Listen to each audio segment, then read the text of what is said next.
How are you? How are you, people? Can you hear us? Yes, yes, yes. All right. Thank you very much, people. I would like to say good morning, and I want to thank you very much for making this happen. So I want to first give a warm welcome to people at the campuses. So I want to first welcome the campuses, people who are here. I want to hear people from Nyarugenge campus. Are you there?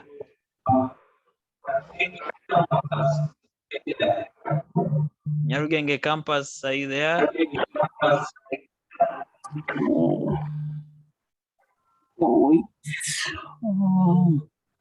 Nyarugenge campus, are you there? Okay. Yes. Amazing. People from Nyagatare, are you there?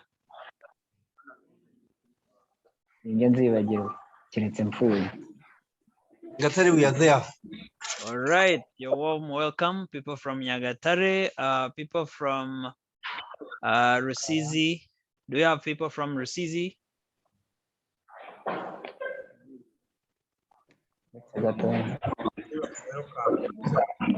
Not yet. Do we have people from CBE? College of Business and Economics. Are you there? I hope they're still connecting. People from Huye. Do we have people from Huye?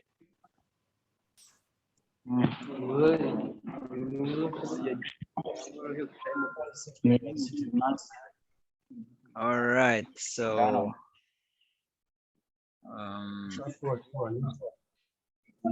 let me share my screen.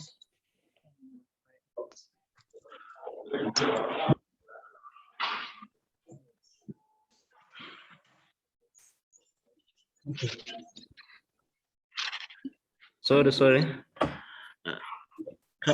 Can you remind the people to mute their mic because they are making noise? Okay. We would like to request all people to try and mute their mics, and so that we can reduce the noise. Welcome again, people. I hope you guys can see my screen. We are going to introduce to you the agenda of today, how the agenda is going to happen.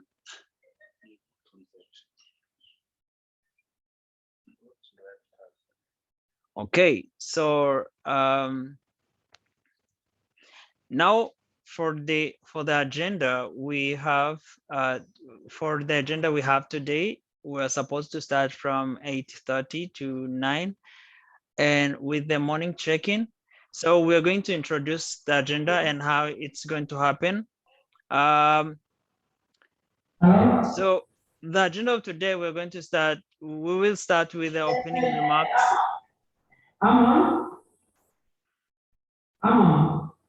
Yes. Good morning.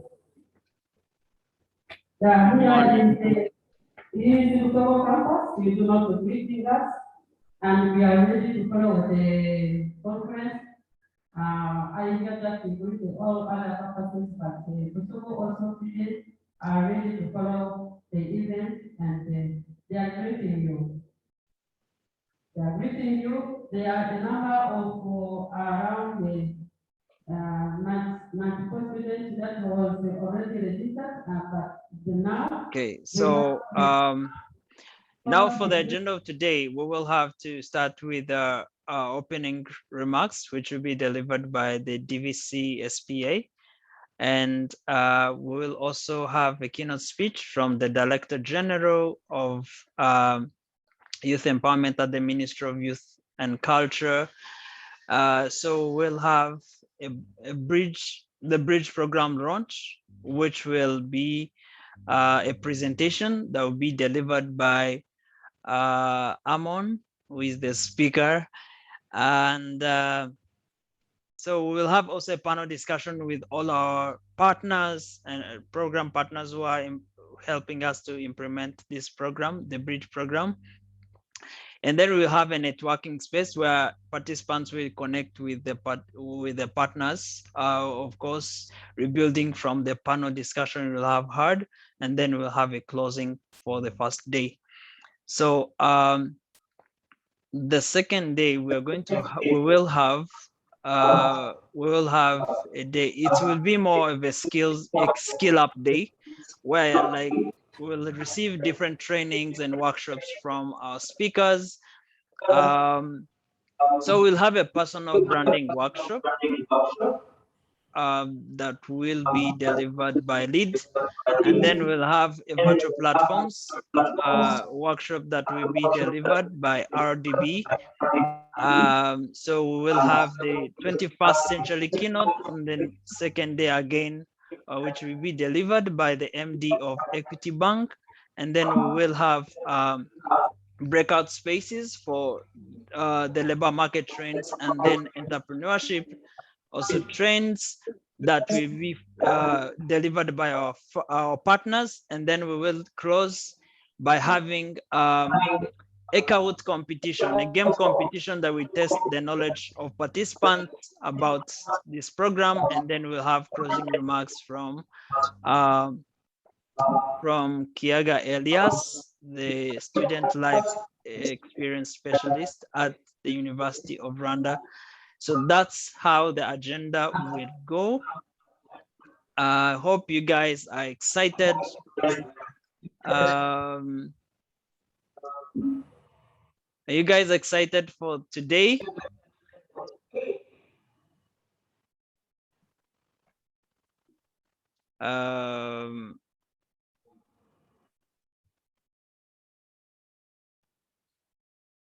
Yes, you are ready. All right. So I want to, okay. Do you have people from Sanze?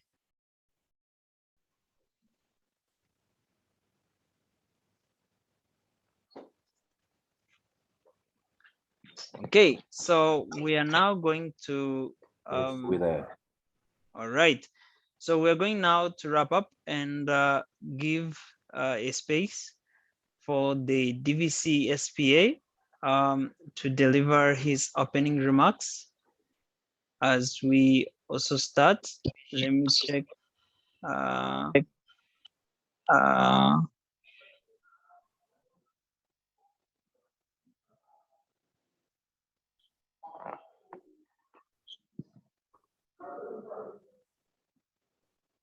Hello, good morning, everyone.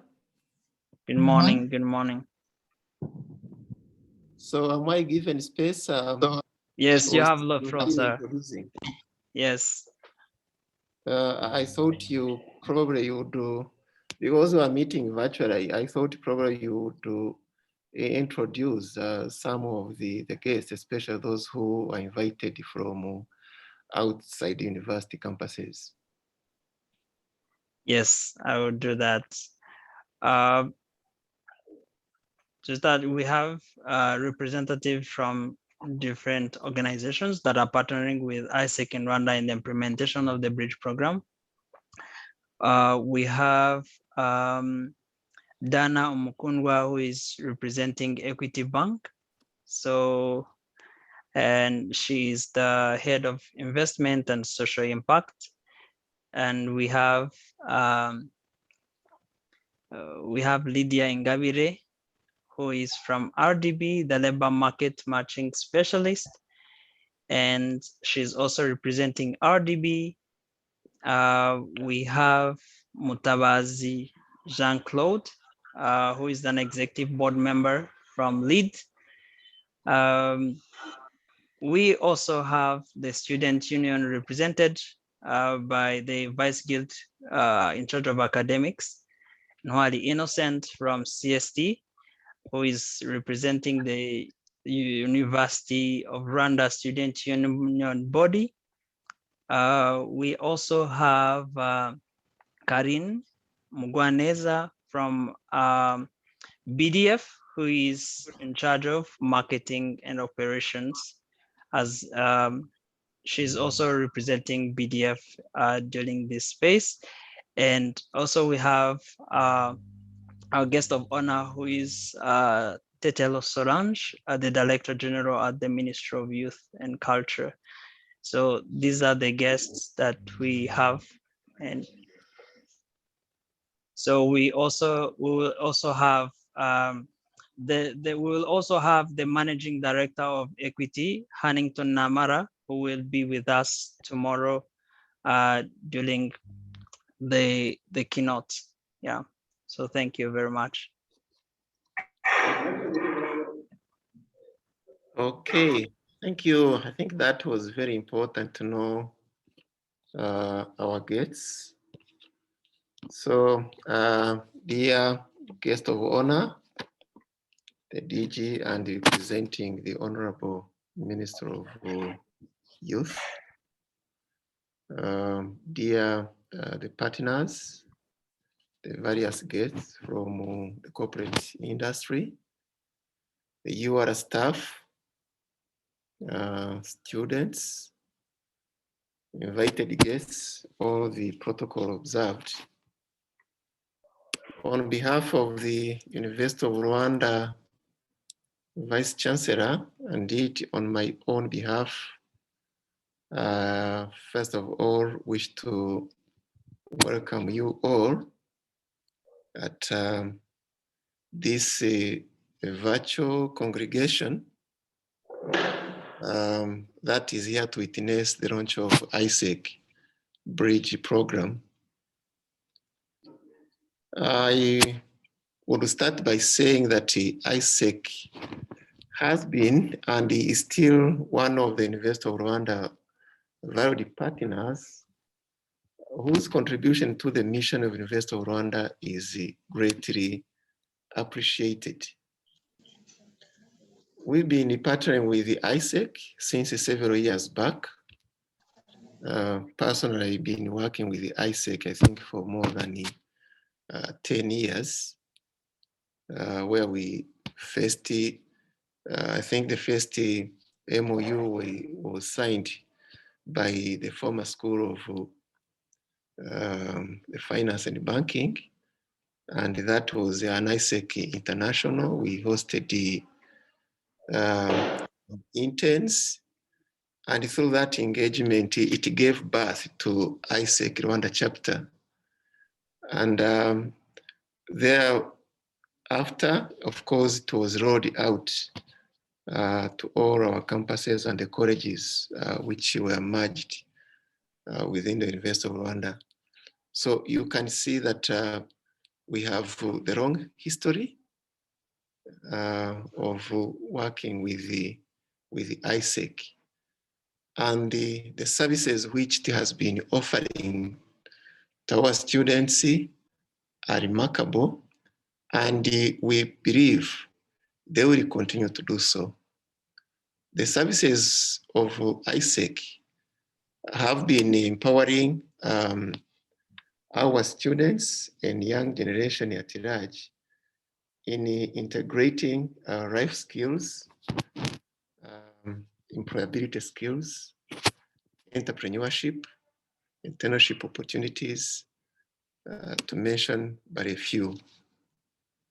We also find these services resonate well with the University of Rwanda graduate attributes, which includes, but not limited to, employability skills, career development and lifelong learning, the teamwork skills, leadership, motivation, innovation, communication, and the list is very long. So through, again, the engagement with the ISEC, we've been seeing that it has been imparting to our students modern career pathways, such as the internship placements, professional internship as part of internationalization. This is one of the significant, again, the value addition in terms of enhancing our students to be fit for not only for the national labor market, but regional and international labor market as well. It has also been providing support in job placement for students in different organizations. So with these are the few remarks, I wish the launch of Bridge program, it's another platform where we are going to see the more valued services being given to our students, but also fostering the partnership with all players as far as the youth development, especially skills development in youth is concerned. So on behalf of University of Rwanda, I wish to pledge our continued support and working closely with the ISEC to make sure that it's set both medium and long-term objectives are realized. I once again wish you a fruitful discussion during this launch of Bridge program. Thank you.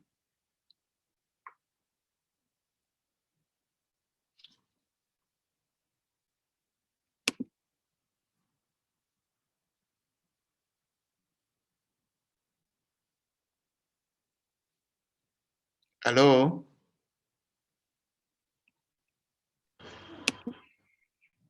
Thank you, sir, for the commitment to be with us today. And we are really honored to receive your opening remarks.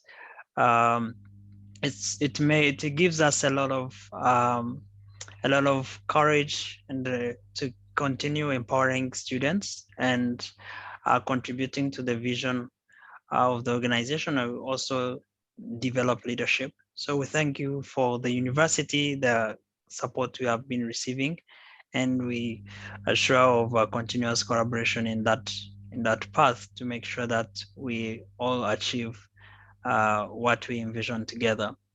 So thank you very much for that. I would like to honorably request you to give the floor on our behalf. Your host, the Honorable Director General of Ministry of Youth and Culture, to deliver keynote speech. So thank you.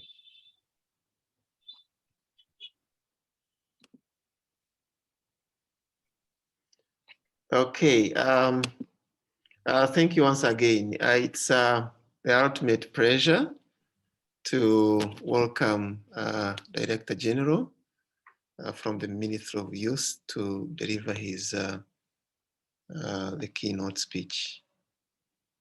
You're most welcome, sir. Thank you very much, the university representative and the moderator, for giving me this space to give my keynote speech. First and foremost, I would like to appreciate the efforts of ISEC to conceive this program, which will have a great impact to supporting the youth sector. And good morning to all in this forum. As we celebrate the launch of the Bridge program by ISEC, I want to first thank you all for the presence in this important webinar, and especially appreciate your invaluable contribution to the step we are celebrating today. It's my deepest honor and great pleasure to welcome you all in this webinar session while we're launching this program, aiming to empower the next generation of youths by integrating life skills, employable skills, or employability skills, business and entrepreneurship skills, leadership and business management skills, linkages for mentorship and internship, as well as apprenticeship opportunities to increase young people's marketability and heightened sense of self-employment. This aligns with the ministry's mission to empower young people. We all know that young people, both boys and girls, are instrumental when it comes to achieving sustainable development goals for each and every country. They represent precious assets that no country can afford to waste because they bring energy, talent, and creativity to the world of work together with new skills and the motivation, enabling countries to grow, innovate, and prosper. Today's celebration comes in a time when the world, and Rwanda in particular, is still faced with the COVID-19 pandemic. It's hence imperative to pay tribute to the resilience and the creativity of young people throughout this crisis, but also to rethink strategies that will allow them to adapt to the new normal and strive to contribute to the economic recovery in post-COVID era that has brought so many challenges, but also taught us many lessons in terms of resilience and innovation. This and other pre-existing challenges faced by our young people, especially young graduates, requires to work hard to create an enabling environment that support youth to dream big and act towards digital transformation and decent job creation. Ladies and gentlemen, distinguished guests, it is very important when one is speaking to university students to highlight some of government policies that were put in place to support and create opportunities for young graduates, especially concerning school or university to work transition. In general, various policies and strategies put at the center youth empowerment. Since 2017, the government of Rwanda endorsed the National Strategy for Transformation that is expected to lay the foundation for decades of sustained growth and transformation intended to accelerate the move towards achieving high standards of living for all Rwandans. This strategy reflects indeed the aspirations of Rwandans, including young people, whereby skills development, productive and decent work creation are among the main targets. Embedded in this strategy also, Rwanda has developed a national skills development and employment promotion strategy to build a dynamic and capable workforce that meets the rising demand for high-skilled jobs. Again, Rwanda has put in place an internship and apprenticeship scheme led by the Rwanda Development Board that I think most of you are aware of. And this scheme is in place to help young people from universities to get the experience and connections they need to get potential jobs. On the side of the Ministry of Youth and Culture, we have partnered with so many partners to put in place various programs that support young people, be it graduates, but also young people in general, to innovate around challenges that they face in the community on a daily basis. We have a program called Youth Connect Awards, which was launched in 2012 to support young people with innovative business ideas. Those are young people with entrepreneurial mindset, to be given the seed funding that can help them to scale up their businesses. And for your information, this program has been launched and it's on the website of the ministry. Young people with business ideas. This is to mobilize you and to encourage you to apply for this opportunity, as you can win an award to start your business and create jobs for other young people. We also have another program called Youth Employment Mainstreaming in Agriculture that targets young people in the agriculture sector to support them to shift from subsistence to market-oriented agriculture. This program is designed to address three main challenges that young people in agriculture sector face. Number one, they face a challenge related to access to finance for agricultural inputs, and they face another challenge about accessing lands, but also sometimes they face a challenge of accessing skills needed to farm in a modern way.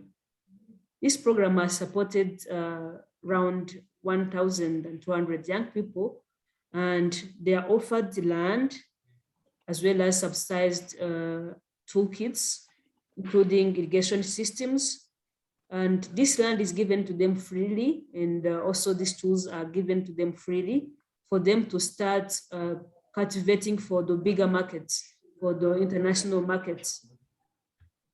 We also have another program called Eco Brigade, which is a blend of young people working for environment protection. And this initiative targets preservation of the environment as well as creation of green jobs opportunity for young people. Currently, this program has created jobs for more than 9,000 young people, and it operates in 3 districts, namely Muhanga, Ngororero, and Karongi, where young people working in terraces making, buffer zone, rivers buffer zone protection are mobilized to form cooperatives through which they save 30% of their daily wages. And at the end of the year, they graduate and get supported by the ministry to start their own project. So far, young people that have been supported have started projects that are into livestock, into agriculture or environment conservation, and they have graduated totally from poverty. This program also employs young graduates from agriculture, environment sectors, and many other sectors as youth volunteers to monitor and evaluate the daily implementation of the program. We also have another program called Load Maintenance Program, which is a program that was conceived by the Ministry of Youth and Culture in partnership with the Ministry of Infrastructure and the Ministry of Local Government to mainstream young people, young graduates from civil engineering and economy-related fields in the infrastructure sector. In this model, young graduates were mobilized to form companies that were later contracted to maintain feeder loads in the countryside. We have 147 companies that have started the maintenance of those roads. And this program has created jobs for more than 15,000 young people, be it young people owning these companies, but also young people who are working as casual workers. Maybe I can take you back to the background of this project because the maintenance of feeder loads was previously done by elders, cooperatives in the community. So as the government, we sat back and saw that there's the potential of young people, young engineers, young accountants that are graduating from universities and that are being unemployed in the community. So we thought maybe we can give them a chance to maintain these roads. And first of all, they'll have the experience practicing what they learned back at school, but also they'll maintain these roads properly because they have knowledge, and they will get money to maybe start their own business, other businesses, bigger businesses, and let alone they can even compete for bigger projects like the construction of other loads, bigger buildings, and so on. So this was done to build the capacities of these civil engineers and accountants to have hands-on experience, but also to think big and act. We have another program called TVET Youth Challenge, which targets young people in technical vocational training schools.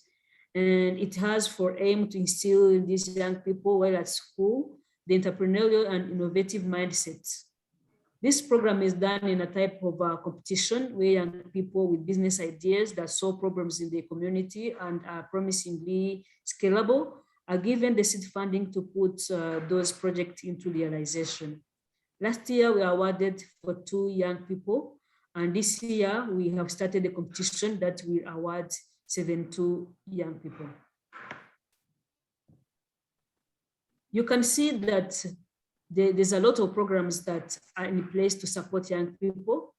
These are a few that I'm mentioning from the Ministry of Youth and Culture, but also there's a lot of programs across the country and globally that are intended to support young people. I just want to remind young people on this forum that passion, hard work, and determination are the stepping stone to sustainable development for generations after generations. And as young people of today, we have a responsibility to prepare for the coming generation to prepare them from so many opportunities, to prepare them so that they have so many chances than we had. Out there are so many opportunities in different sectors, but it takes one's courage and consistency to grab them. Time is now for youth to be involved and think innovatively about the future careers, tap into existing opportunities and evolve tremendously. Time is now for youth to be concerned and act as responsible citizens who invest themselves in the fight against challenges that our community is facing. On the side of the government of Rwanda, we continue to create more jobs, more support, and offer more support to young people for them to strive and prosper economically.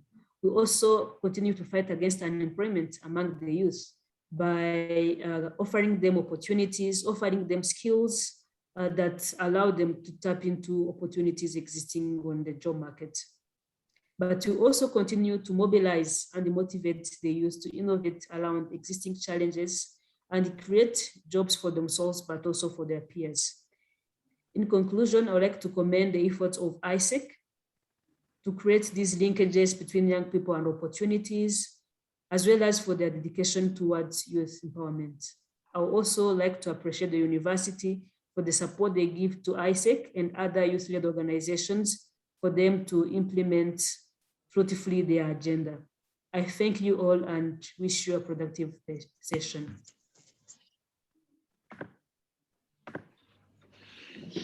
Thank you very much, Director General of Ministry of Youth and Culture. We are so excited and honored to hear the wisdom and the message you have prepared for us. And I believe that all young people who have attended this, the launch of the Bridge program, are going to take the information and also the learnings from this speech to use them to make sure that everything they do also contributes to youth empowerment, and also use the opportunities that are being provided through this program. And we also thank the support that we have been receiving ever since we started developing the project from your ministry. So thank you very much for that. Now we are going to have we are going to follow a presentation about the launch of the Bridge program.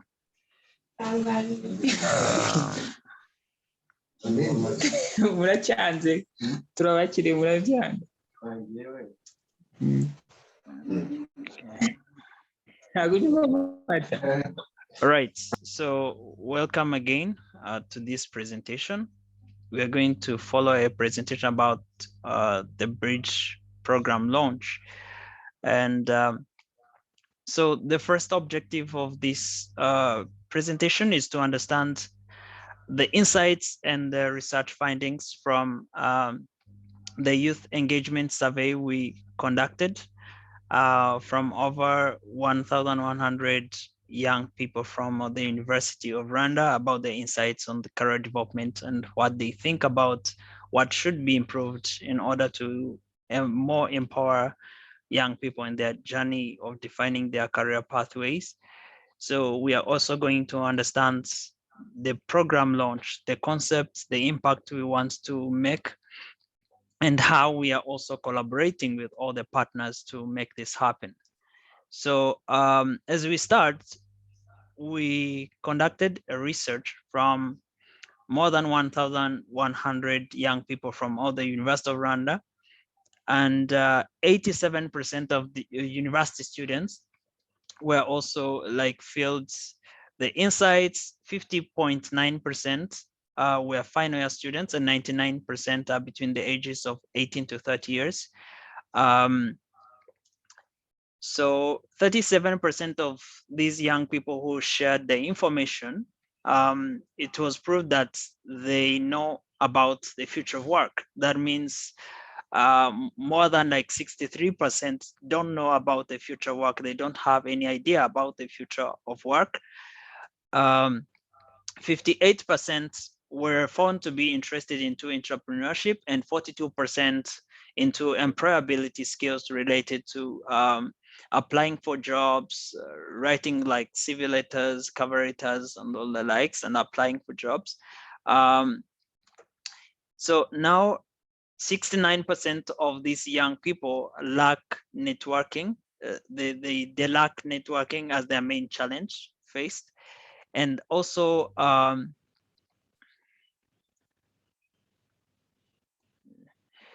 so are now 37% were found to have very good CV writing skills. So from the research, it showed that 37% have about like 80%. They can be able to write their CVs about at about an 80% rate.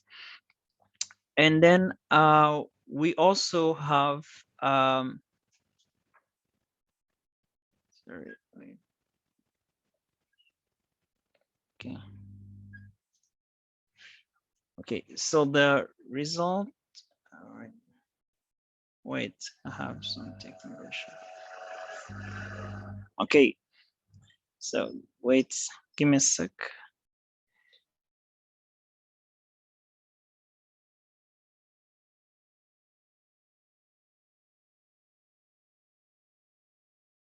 All right, so 35% of these young people were found to have very good like job readiness and entrepreneurship skills.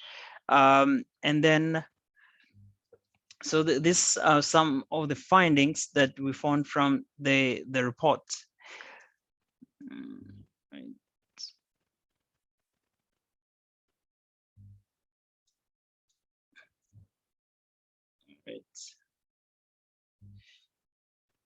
Wait.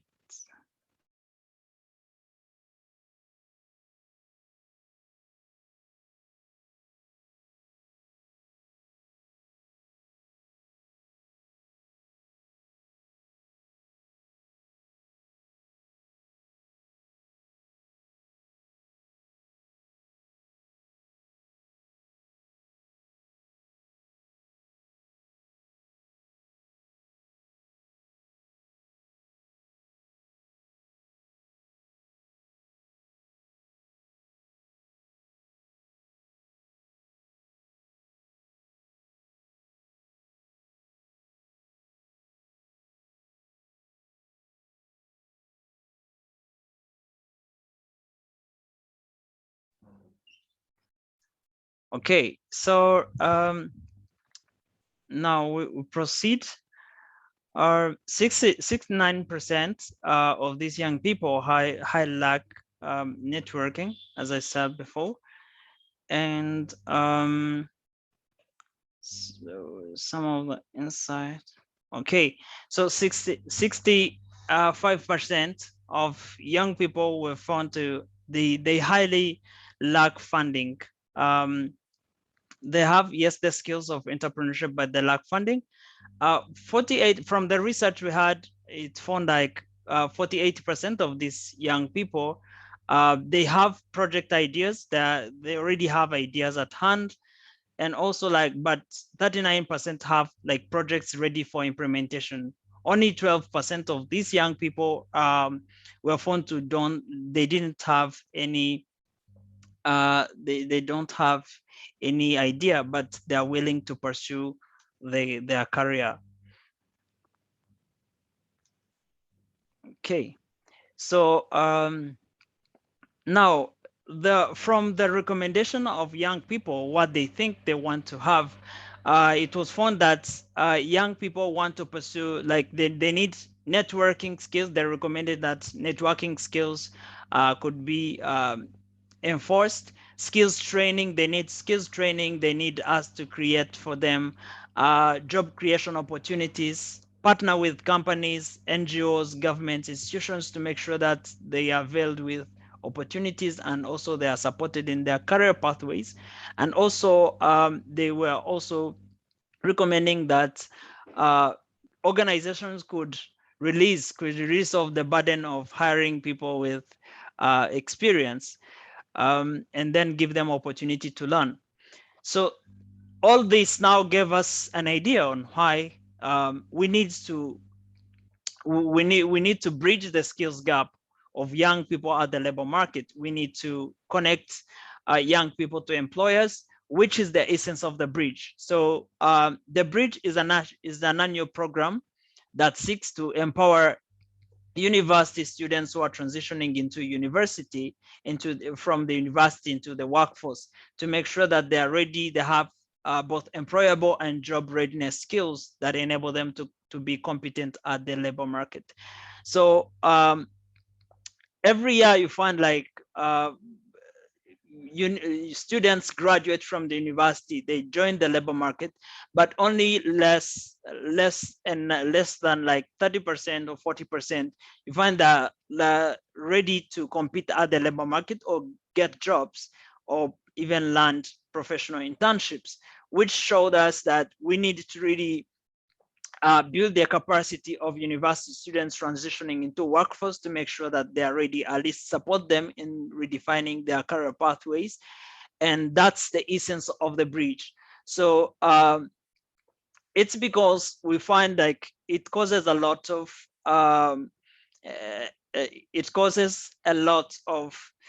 insecurity. It causes a lot of effect on the national economy when young people are not employed.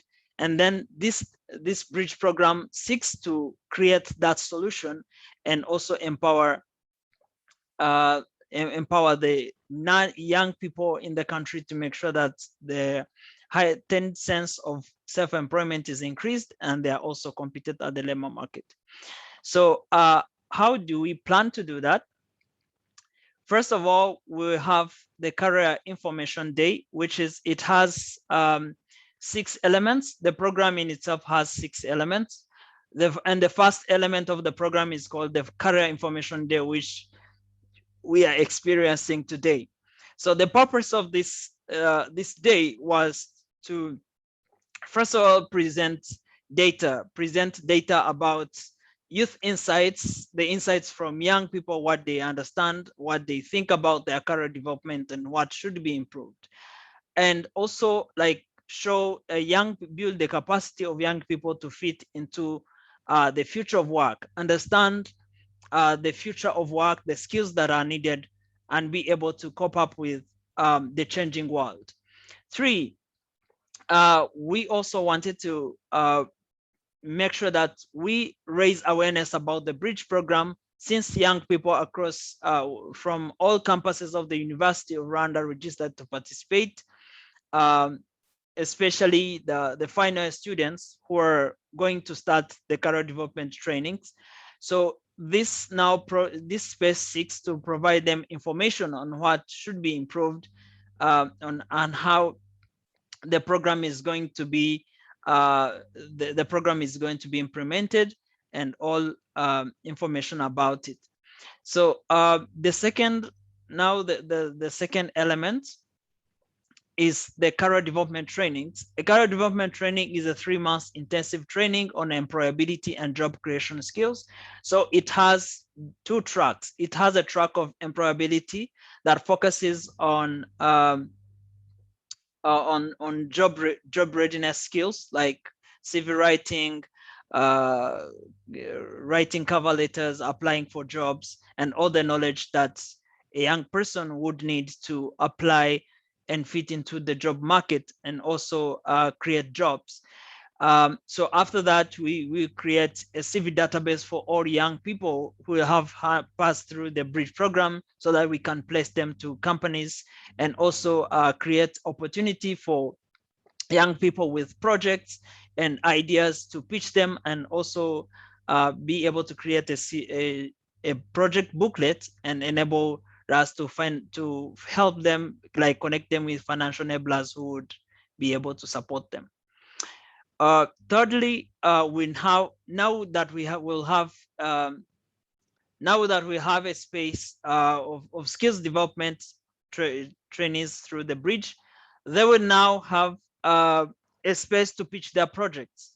Young people are going to now to have a space to evaluate how the skills, the trainings have impacted them, So there will be facing a panel of judges from different backgrounds, pitch their ideas and solutions, of which the best ideas will be selected to go into the Career Readiness Bootcamp, which is a platform of mentorship that will be provided by our partners and external and experts to make sure that young people continue to be ready as they prepare for the final pitching of their projects and solutions. And then we are going to have now an overall event, which is the Youth Speak Summit, that will enable us to evaluate the whole program, how the program has impacted young people. And then we will also award best projects through this summit. And then we are going to have the last element, which is heading for the future. Now that young people are ready and equipped, they're going to be now helped. This is a period of placements where they're going to be provided with internships, jobs, or even academic internships to make sure that their career is developed.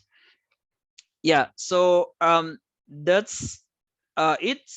We thank all, these are the partners we have today, and we thank every partner who has made this possible. We have arrived at this achievement because you have contributed to our journey, and we really thank you very much. We will keep developing and working together to make sure that this project even overachieves the expected results. So thank you very much. That's all about the Bridge program. Now I'm going to also share again on the agenda. The next item on the agenda is going to be a panel discussion. And we are going to, I'm going to introduce the panel. So I will have to invite, first of all, the modulator. The modulator of today is called Chebet Kimutai, and she is our talent manager. So she's going to be the one who is going to modulate this panel that is going to be talking about redefining youth career pathways. So the major objective of the panel is to make sure that we understand why is it necessary for us to redefine the youth career pathways and all insights around that. So Chebet, can you hear me?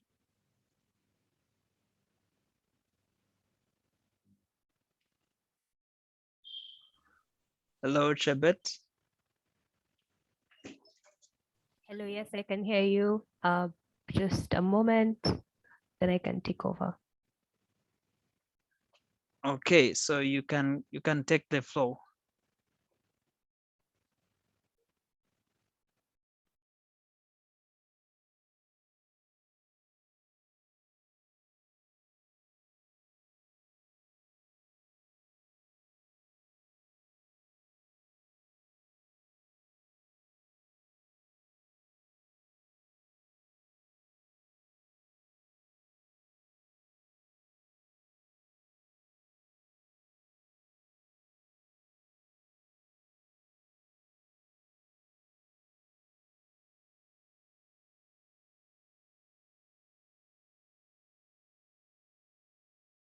Hello, everyone. Good morning. I hope the space is going on okay for you guys. So now that we have just started and it has been session over session, I think I would like us to first have a 2-minute break, take some time to stretch out your hands. You may stand up from your chairs as you have been sitting for quite some time now, and then we can officially start the panel discussion. As for the panelists from the partners that we have, I would kindly like to ask you to prepare your videos so that we can have a much better engaging space with the students and our participants who are joining us. Kindly let's do that, and then we can officially start the space. Thank you.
Good morning. I don't know if we're supposed to introduce ourselves or do. Hello.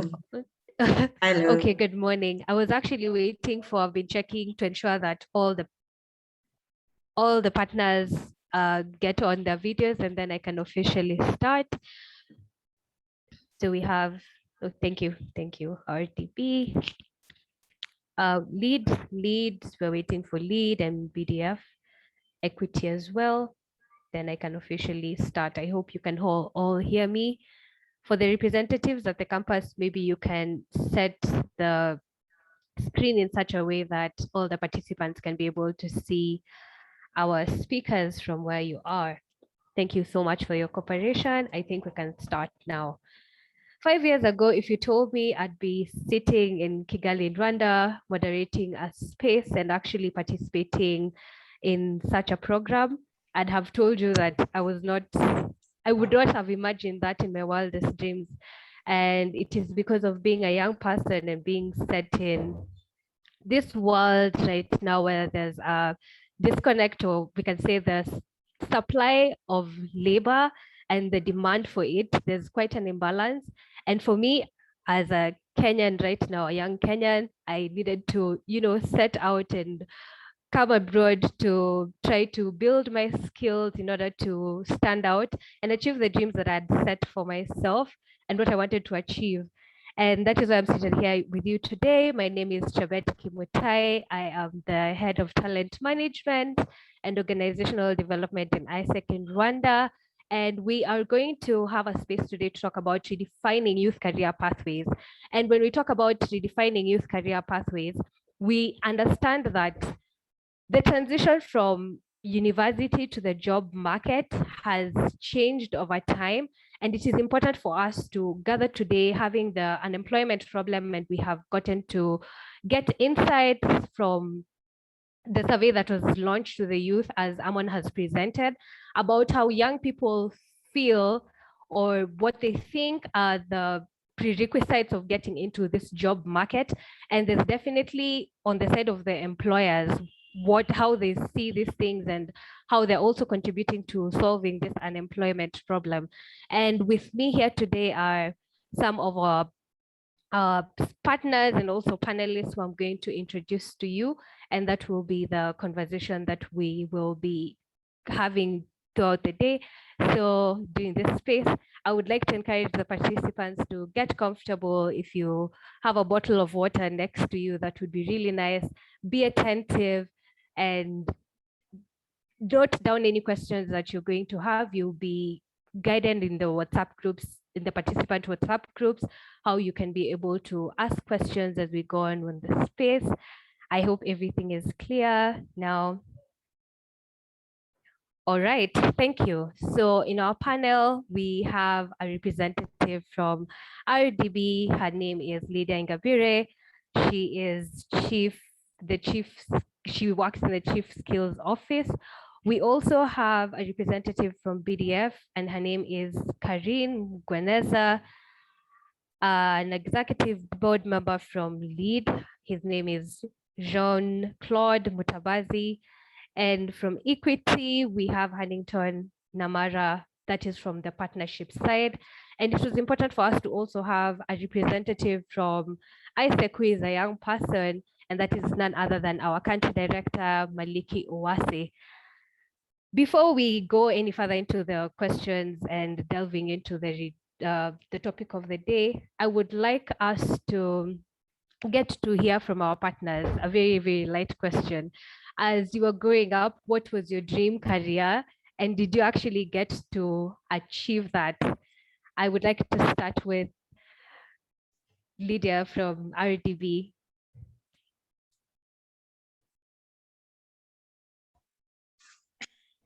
Thank you, Chibet. My dream career, actually, you would be surprised. I wanted to be a teacher. Yeah, I definitely wanted to be a teacher. And then halfway through, well, things progressed differently. But I still consider, so like teaching and learning, these are things that happen throughout someone's life. So at any end of the spectrum, you're either a learner or a teacher in one way or the other. So, but yeah, Okay, thank you. What about you, John from Leeds? What was your dream career?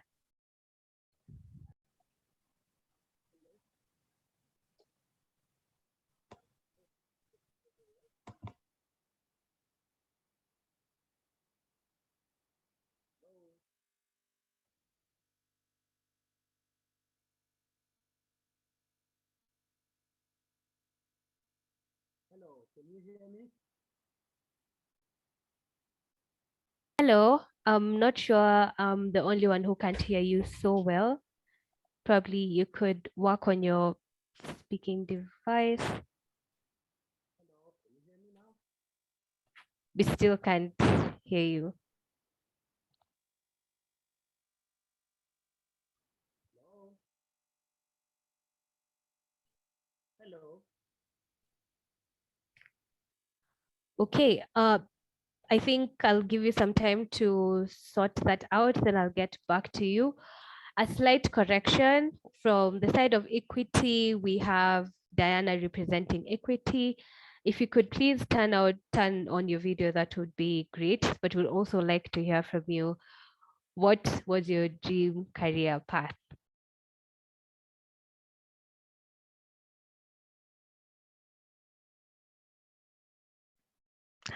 Thank you very much, Chibet. Thank you, team members. Good morning to the youth. My name is Diana Mokongwa. And yes, I had actually tried putting my video, but I noticed the network was not friendly. I think I'll only be putting it when I'm talking. I like the first question, the dream career.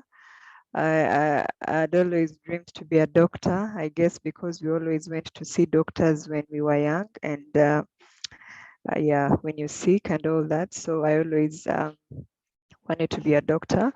But as I grew up, I noticed that's not my thing because eventually I didn't want injections, I didn't want to see blood and all that. So I reverted to being an accountant and strategist. And yes, so and I love that I'm a chartered accountant that diverted from the love of being a doctor, but yeah, changed to be an accountant. So I didn't follow what my dream career was.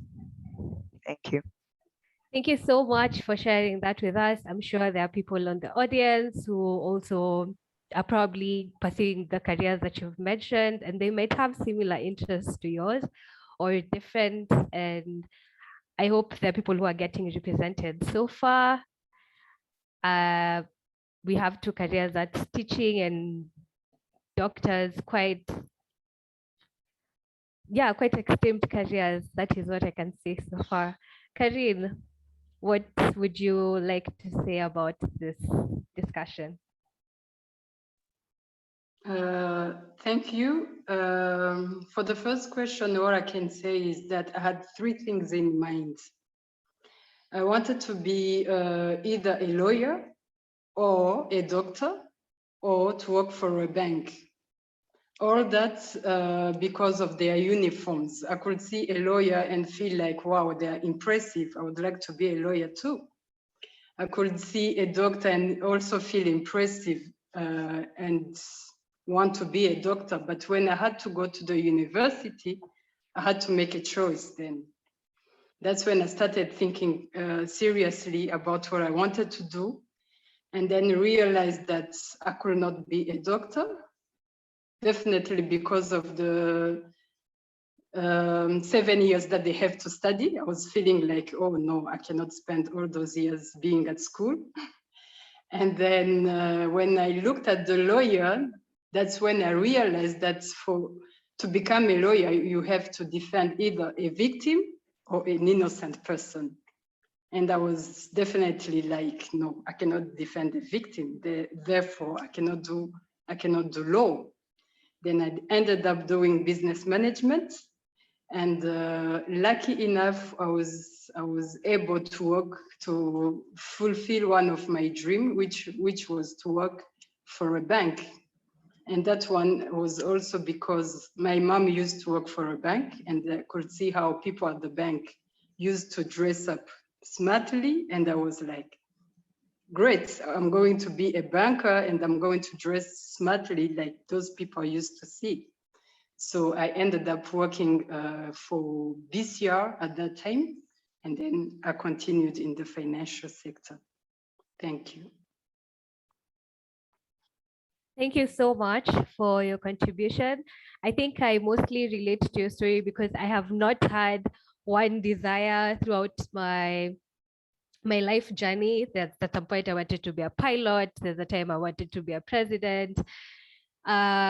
Wanted to be a journalist, but was influenced to get into economics by my father, who is an economist, and now practicing talent management. And I'm also getting an interest in that. So we can see that sometimes we can have our interest can evolve with time, and it is a matter of us also getting to understand what career paths would we really like to go to, and hopefully pursuing that and get skills in that and be the best at that career choice that we settle in. Finally, I'm going to ask Maliki Uwase to tell us about his dream, and then we can close this segment and get into the next one. Okay, thank you so much, moderator. Thank you so much. Happy to be here for this panel. I would say that I'm also among the youngest. People have been also privileged to, to have such an honor to be at this panel. So going straight to the question, I would say that, I just had two choices. I had my choice and I also had my parents' choice. Okay, I think that was more or less like a fight, because first of all, my parents wanted me to become a doctor. So, but myself, I wanted to become a pilot. And I remember when I joined high school, it has been a very big struggle to just convince my parents that I'm going to go for physics and mathematics, because that's actually what I did.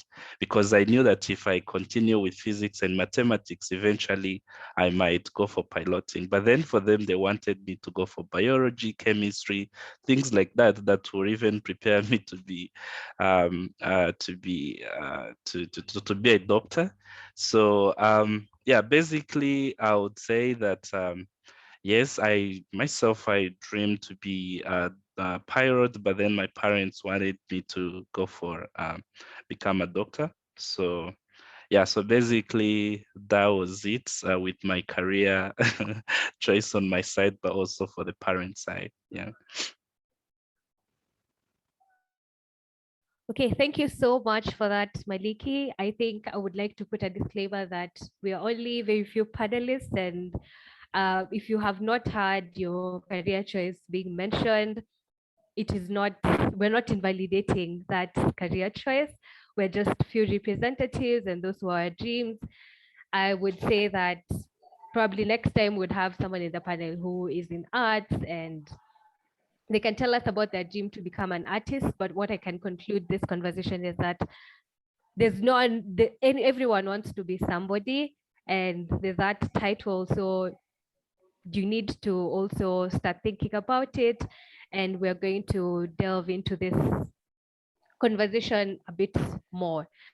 So getting into the matter at hand, and I'm going to address this question to our representative from RDB. So RDB commits to providing market intelligence, practical advice, and business tools to companies to help London companies expand in the global market. In your role as a labor market specialist, what would you say are the trends in employability that you observe in your day-to-day activities? Wow, great question. There's definitely so many implications on what this comprises as Rwanda seeks to position itself as an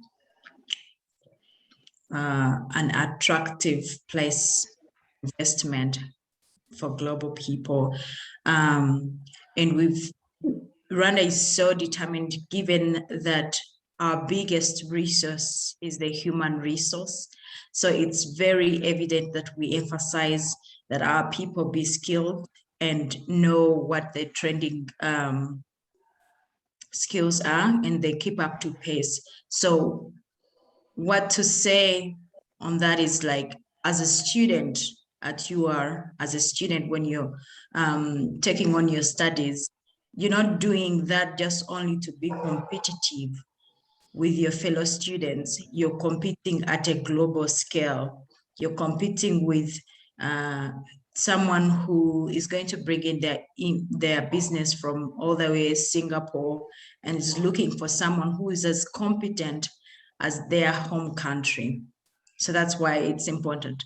But what I can say that the change has been is that we're changing more to, there is an emphasis on soft skills than there is from the theoretical skills that students gain from school. Now, when I say soft skills, those involve communication skills. And definitely, I think some of you have seen that RDB is really encouraging initiatives that involve the proficiency in the English language, because that's becoming a challenge. Now, you as a student, what I would encourage you is that if you know that your English language or even French is not as competitive, you need to scale that up.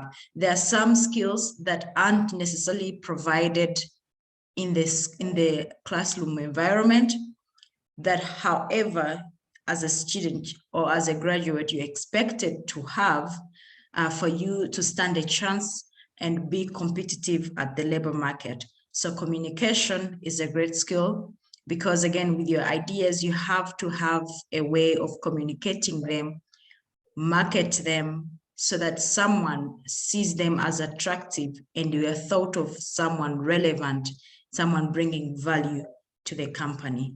Yes, you have your economics degree, but if you can't express how those concepts are useful or are going to solve the problem that a particular business is trying to overcome, it will be impossible for you to go through.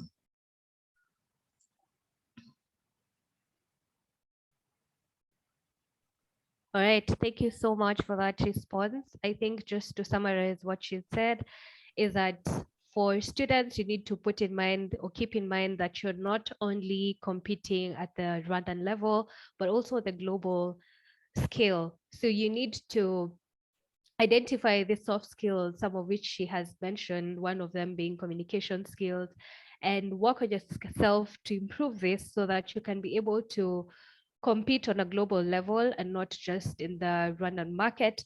There's also an importance to build your, I would say, the competency in the languages that we use to communicate day to day, be it English, be it French. Ensure that you can be able to communicate well in those languages. Thank you so much. So for now, I would like to pass on a question to Maliki. I think our representative from RDB has mentioned that some of these skills may not necessarily be provided in schools, and students need to get out there and look for platforms to grow this. We have heard of a number of millionaires such as Steve Jobs, Bill Gates, Mark Zuckerberg, just to mention a few, who are popular and have made a fortune without having graduated from university. Would you say that university education is still relevant in this day and age in solving the unemployment problem? Okay, thank you so much once again. So I would say that first of all, the journey to become successful, to become the best version of yourself, for especially students, fellow young people who are here, it all starts from always knowing what you want and go for it. even though the education system, as the main question that you're asking, even though the education system could be as much better as maybe we all wish, but it doesn't have to do anything as far as also a student doesn't do anything, doesn't really invest or push him or herself to actually become much more better. So yes, I know like some of people maybe just sometimes sit and wait that opportunities will just come, but to be honest, opportunities will never come. We are the one to make sure that we actually chase the opportunities, to make sure that at least we also we become selective when it comes to what kind of opportunities, because everybody has a direction. So speaking from the education system as also somebody who has also gone through it, I think I don't have much blame on the education. As far as also, at least we appreciate the step, especially now in the Rwanda context, the step that government has made to at least make sure that education is being accessed to all, and also making sure that at least there is available resources. Now, it's a matter of students knowing how they can be able to make sure that they use resources available. It could be less resources, yeah, but now if we have somebody like like we have people who actually have made it in life so far with those limited resources that that they have. I think now even the resources has been probably multiplied, I mean doubled, okay, compared to maybe previous years. So it's up on the student to actually leverage on what the university has to offer. But I don't much blame on the education, because everything it's being evolved, developed, and continuously improving. But I think that's also what the universities has been doing to make sure that at least they provide education that is also aligned to the global trends or global needs. So it is also up to the students to make sure that they not only rely on what they get from class, more or less like trying to make sure that at least they chase out other opportunities that are relevant toward their career path. Yeah.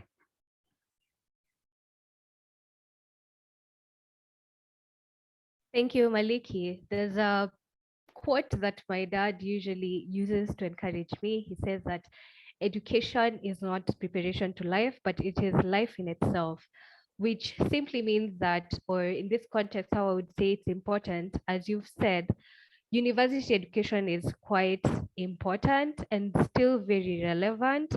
We are witnesses that the government is trying to make, or even the schools and the universities that you are in, case in point you are, is trying to make the education system or the curriculum quite suitable to the needs, and also adapting to the trends in the world to enable the student to actually have a wholesome experience in the school.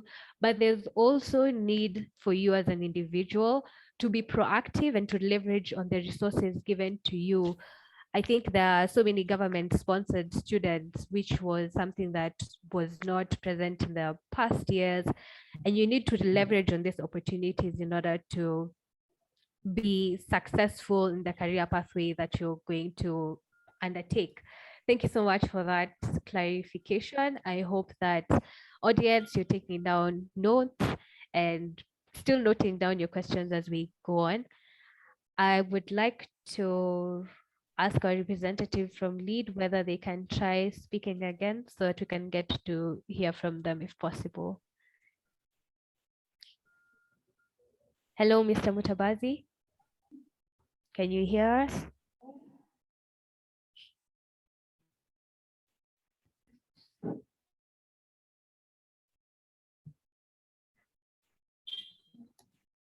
Okay, I think they're still trying to solve the connection problem. Sorry so much for that. Technical problems may arise once in a while in this period that we're trying to still navigate how to use online platforms. Apologies to participants and to our panelists as well. We hope you could join us soon.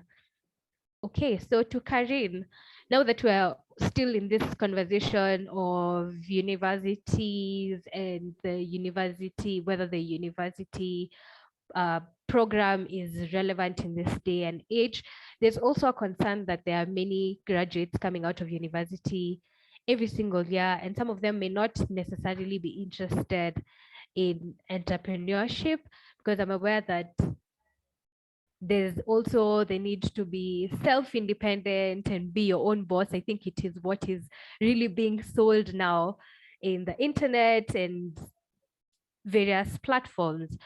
So, but companies also seem to demand quite high qualifications from people who have just finished school.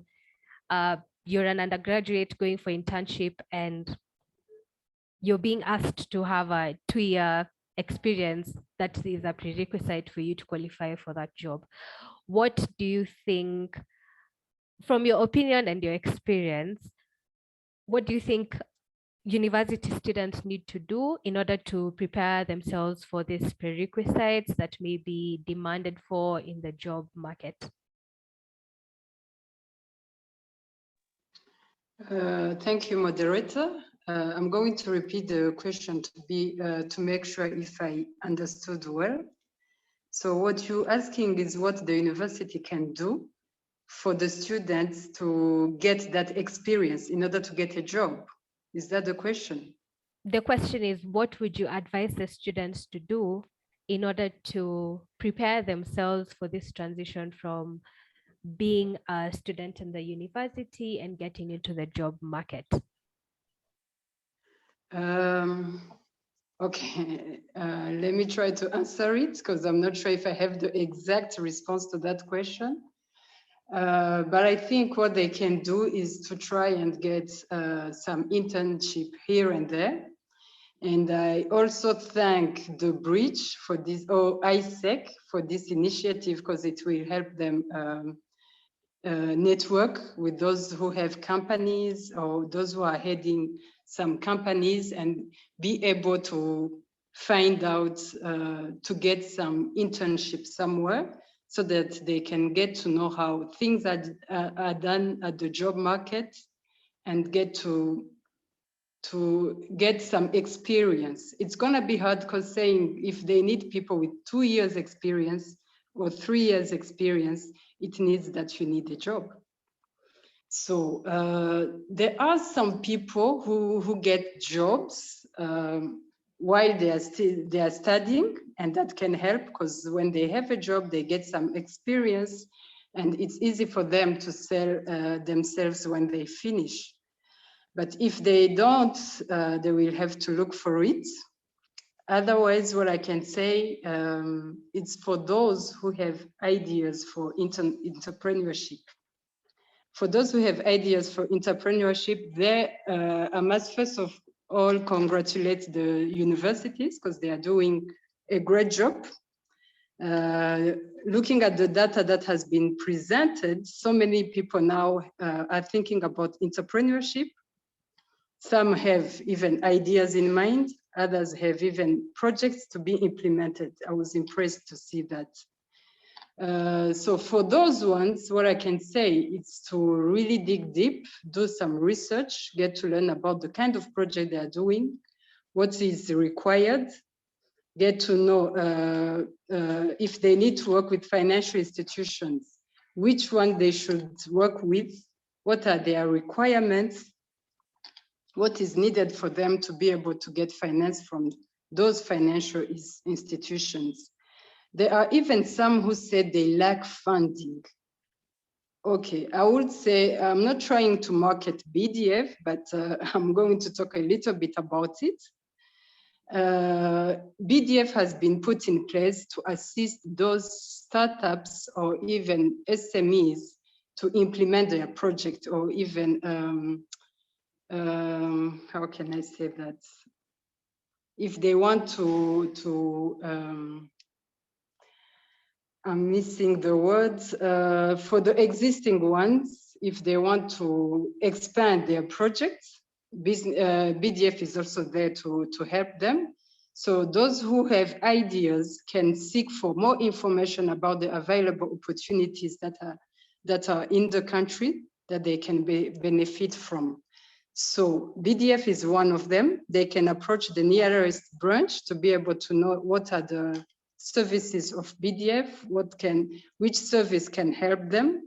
They can also approach the financial institutions, banks, MFIs, or even SACCOs, because we work with all of them to get to know their product as well and what they can benefit from those financial institutions.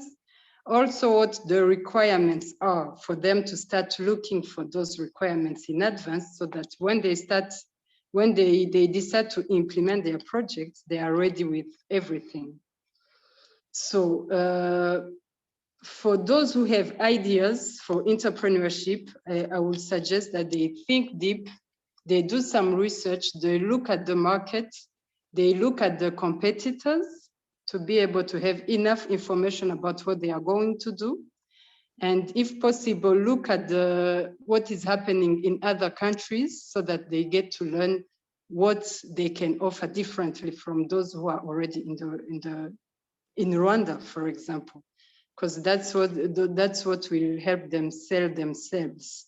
But for those who are looking for jobs in companies, for those ones, I think there should be more networking, more platforms where they will have to meet with the owners of the companies or with the people, the CEOs or the MDs, in order to sell themselves and be able to see if they can find jobs from those companies. I don't know if I have answered well. Maybe you can ask more and I'll be able to give more insights about that. Thank you. Thank you so much, Karin. You've actually given a very extensive answer to that question, and I really appreciate that. I would like to reiterate some of the things that she's mentioned, and if you're keen to notice there's trends, or I should mention the things that have been mentioned by two panelists so far about you daring abroad, like trying to compare yourself or trying to research what are people on the global scale doing. I think that's one of the things that Karin has mentioned. So it is important for you to actually do your research well so that you can be able to know how to set yourself apart, either in the employability side of things or the entrepreneurship side. And from what she has basically said is that there are massive resources for you to be able to push your goal. If it matters entrepreneurship, there are companies such as BDF that give advice to SMEs, that is small and medium enterprises, to enable them to launch their ideas or to go on with their entrepreneurship journeys. And then there's also the side of financial institutions, and I'm going to direct a question to Equity after this. For the people who are going for internships, there's networking. I think networking is something that is important on both sides, that is internship side and the entrepreneurship side. Also, do not undermine the power of internship. So that is where you're going to get your experience in order to be able to set yourself apart. Thank you so much. I hope I have concluded what you've said quite well.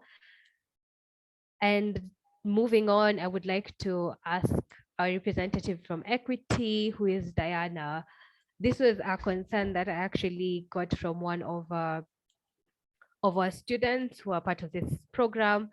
I have $1 million business idea that would make a long-lasting impact in my community, but I don't know where to start. So as a person working in the banking sector, how would you advise this person to go about this? And maybe you can tell us some of the opportunities that you have for the youth specifically in your organization. Thank you. Dana, you may have the floor.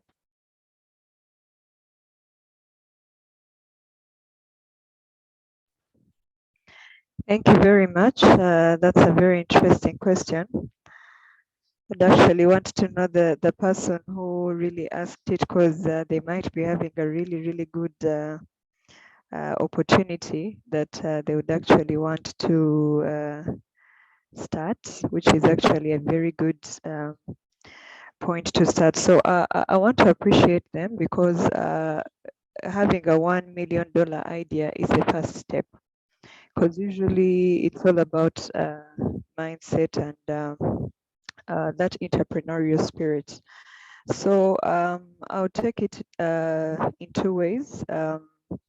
One, not knowing where to start. So the first bit is about actualizing your idea, in a sense that an idea is just an idea until it is developed into a broader way.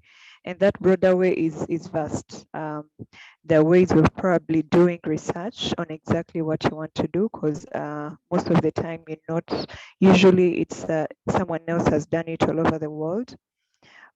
Research about it, know statistics, know your customers, know your targets, consumers, because usually there's always that factor of demand and supply. Because at the end of the day, if you have that idea and you won't get the people to consume it because you don't know exactly who will consume it, then it won't generate the value that you deserve. On addition to that, it brings in the point of, as you research, you come up with a business plan. So a business plan literally shows you how you will do your business. What do you plan to do? It's more of a sequence of how you want to do your business. So you start with your vision, you start with your mission, you go to your goals, you go to your short-term goals, you go to basically, you might not do a bigger business plan like a bigger institution, but just those key things you need to know before you deep dive into your business, or even seek for funds. Because there are two alternatives. You might even go to a bank, and maybe because you don't have a collateral to use, or maybe you don't have partners to help you with the money. But if your idea is good, it will always sell itself. You will find a partner who will want to come in and probably help you. Find a trusted party who will want to even give a collateral on your behalf, looking at the vision of where the business is going. So that's on the first side. How are you prepared? So if you are prepared, an idea is just an idea until you have come up with all that I've summarized. So the other bit now is opportunities on how to get support. So there are very many different opportunities. Definitely as a bank, we have ways, a few criteria that we shall follow. And because, you know, a bank also tries to mitigate its risks, definitely we will always follow that, because we're also regulated by the central bank and other regulator, other stakeholders, if I may say, because the regulator is one, so the central bank. So when you come to the bank to borrow, definitely a bank will always want to cover itself on risk in terms of not being able to, to pay back or all that. So on that other bit of funding, there are various ways you can come together as a team. Usually, sometimes the bank has partnerships with other organizations that are youth driven. At times when there are such opportunities, we're always happy to extend them to good ideas if they are really good ideas. We have not done that so much because also those kind of partners are not that many on the market. But where the bank has really come into support is on training, because once you have once the youth understand how to get money, there are a lot of channels where you can get money. There are different grants here and there that you can apply, not even from banks. And get just a way of starting up. And now once you have a solid ground, you can go to the bank and show them, hey, look, this is my historical background. I have been working for the last 1 year. This is how my income's coming. This is how my expenses go. This is how my statements look like. And then the bank can come in to fill the gap and support you when you're operational. So to me, I would say once all that is there and an individual is ready to make their product sellable, not only the banks, but even grant providers, even working together as a team can help you put together all the requirements. One team member might have a collateral.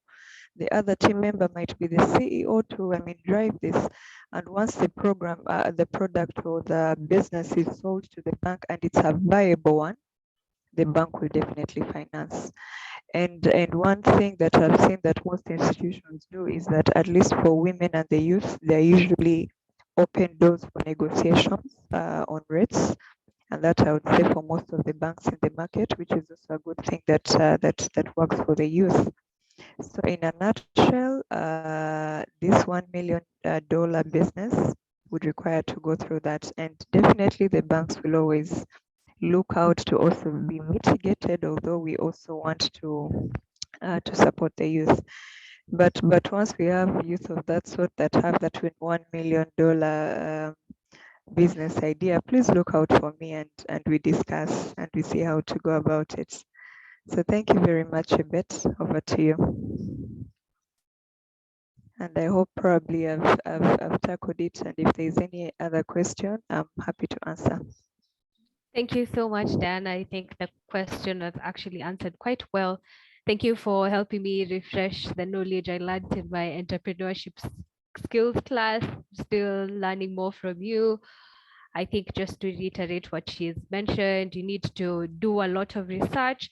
Knowledge is power, and it's key to you unlocking a better future for yourself. So invest in this, invest in building knowledge about what you want to set out to, have a business plan. And she's mentioned so many sources of funding that you could get. And as she has mentioned, the bank is not only a place to get funding from, but there's also the advisory and trainings that you could get from the bank that you go to, or equity for that matter. And I think the people in this panel and the organizations they represent contribute to this conversation in one or another. So you could be noting down these things and then reach out to them to ask about any concerns that you could have. Is it in building your business and entrepreneurial idea, or getting funding, as well as even getting into employability? So for this time, I hope participants, you are asking your questions through slido.com. The details have been given through the WhatsApp groups as well as the Google form. You could ask your questions there or ask them in the WhatsApp group. And as we are getting into the conclusion of this topic, I would like to hear finally from Maliki Wase. With all this said and done, I think it is important for us to actually know how the bridge will be a contributor to redefining this youth career pathways and enabling the youth to have an easier time in their job search and also in starting their entrepreneurial journeys. Maliki, what would you have to say about this? How is the bridge coming to help redefine youth career pathways? Okay, thank you so much once again. I hope that I can be heard well, because I feel like this is one of the most important things to talk about. As far as the bridge program is what gathers all of us together here. So basically, as even the name states, we are planning. I mean, we are aiming to bridge the gap between the employers and also like students who are transitioning to labor markets. But not only employers, but also anybody who can also be a potential supporter in terms of funds or anything. So, so the way the bridge is designed, it is actually really amazing, because it has also considered students with their interests.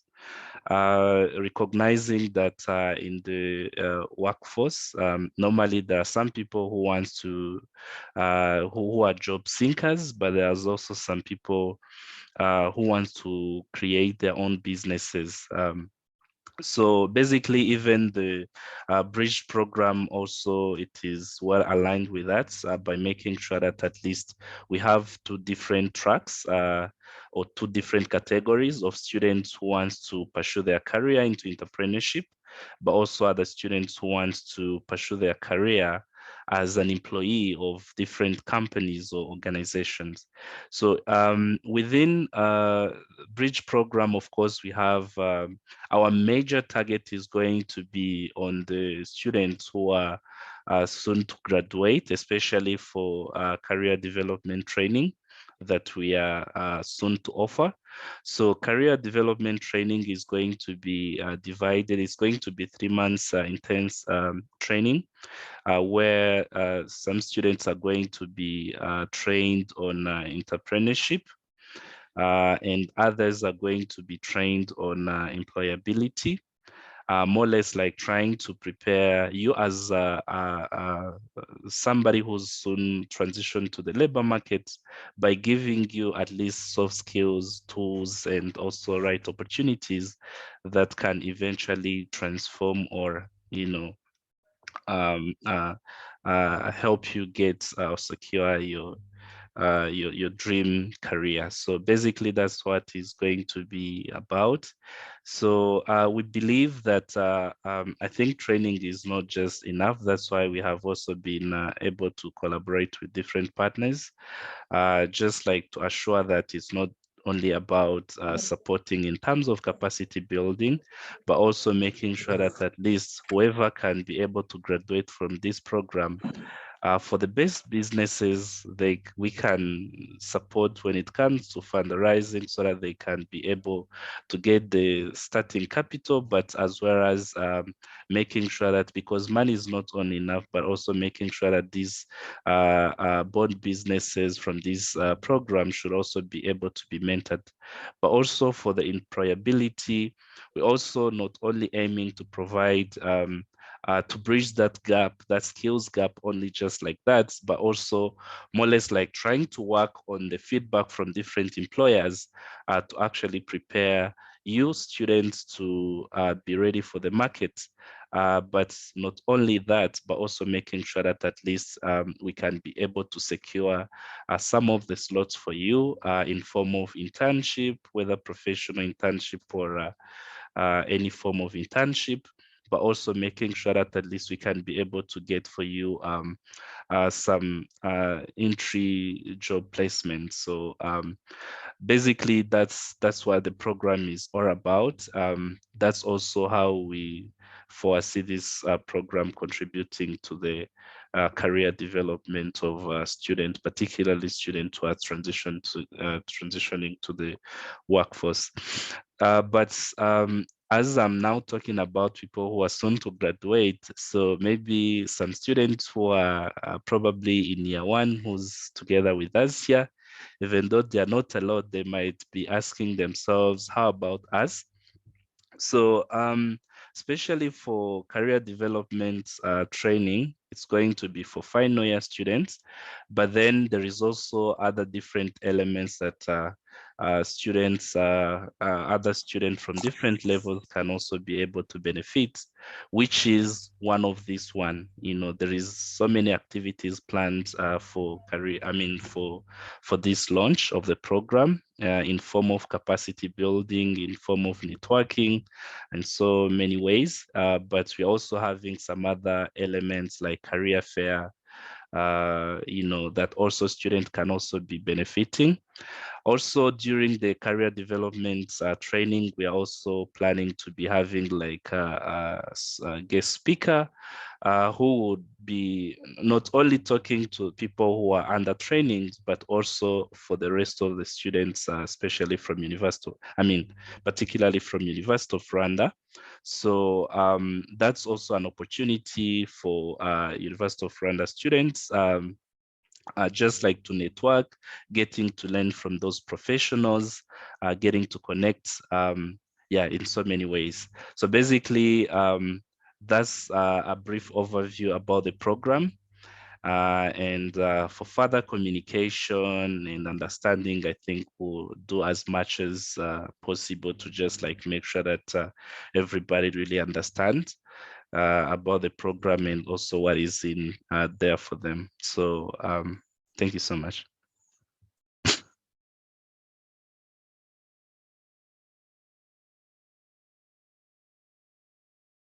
Thank you so much, Maliki, for that explanation. I think I was actually just going through the questions that the audience is asking, and there's a lot of questions with regards to the Bridge program, which I think you have answered quite extensively. Now to the questions, I would like to address this particular question I've given to RDB as an organization that supports businesses to upscale to the global scale. There is a concern from a student who would like to pursue an entrepreneurial career about COVID and how it is difficult for them to pave their way into the market because of effects of COVID. So would you probably advise the student on how they can start, or ways in which you have helped businesses in your organization to be able to mitigate the risks that COVID-19 has brought into our daily lives right now and in the lives of entrepreneurs, and probably how they can be able to still launch their career despite us being living with COVID now, because we can't say we are out of the box entirely. Yes. So let me see if I get this right. This is a student whose business has been affected, or is it a business? The business has not yet started, but they are seeing all these changes in COVID happening, and they think it's a barrier to them launching their business. Interesting. Because again, so there's different initiatives that RDB together with the Ministry of Economic Planning, MINECOFIN, has put in place. For example, the recovery fund that is given to businesses to mitigate the challenges that faced during COVID. Now I'm thinking if it's an idea or if it's a business that hasn't launched yet, it's hard for me to tell you what opportunities are available or what resources are available, because there are different resources depending on the area or the sector that you're working in. So it's not so clear what opportunities to tap into, but definitely if you need any information, feel free to reach out to me, or you can check the RDB website for specifications of where exactly you're facing the challenge, because again, even the recovery fund has some areas that it tackles and other areas that you, as a business person, you just have to find a solution to it. And I know COVID has brought so many challenges, but it has also brought solutions. And as an entrepreneur, that's why you exist, to tackle the challenges as they come. And I wanted to mention one other thing before we left. The Bridge program is a really great program that I feel that students and graduates will benefit from. But one of the trends that we are seeing, in the economic prosperity of our country is that there are so many things that are upcoming, new jobs that are coming that haven't been trained for in school. But what that means is to, as a student or as someone who's in university, you have to be informed and know where these jobs are coming in. So one is you have to be informed, and then to learn as much as you can. You may be an economic student, but it doesn't hurt to add a computer science class, if you have room for it in your studies, to know what is going on in that particular field, because we have policymakers who are economists, who are financial policymakers. So there is a combination of, when, especially even when you see on the job market, when they advertise jobs, they say we're looking for an economist with experience, in international trade. And when you look at from the stance of a university, when they're offering a course, it could only be economics, and we don't have the aspect of international business. Now, as a student, that's where you have to look for where the clue is. It's like, be informed. And what RDB has really put in place different initiatives that help you become informed. One is the LinkedIn partnership. So if you're not on LinkedIn as a student or as a career person, that's very bad news. But LinkedIn is a global platform that links business people, job seekers, and everyone. And so much information goes through LinkedIn.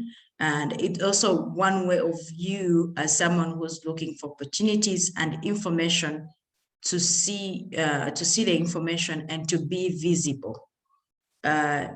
It is important for you as a human, because you are a resource and you are a talent, and it's important that we see you and you're visible.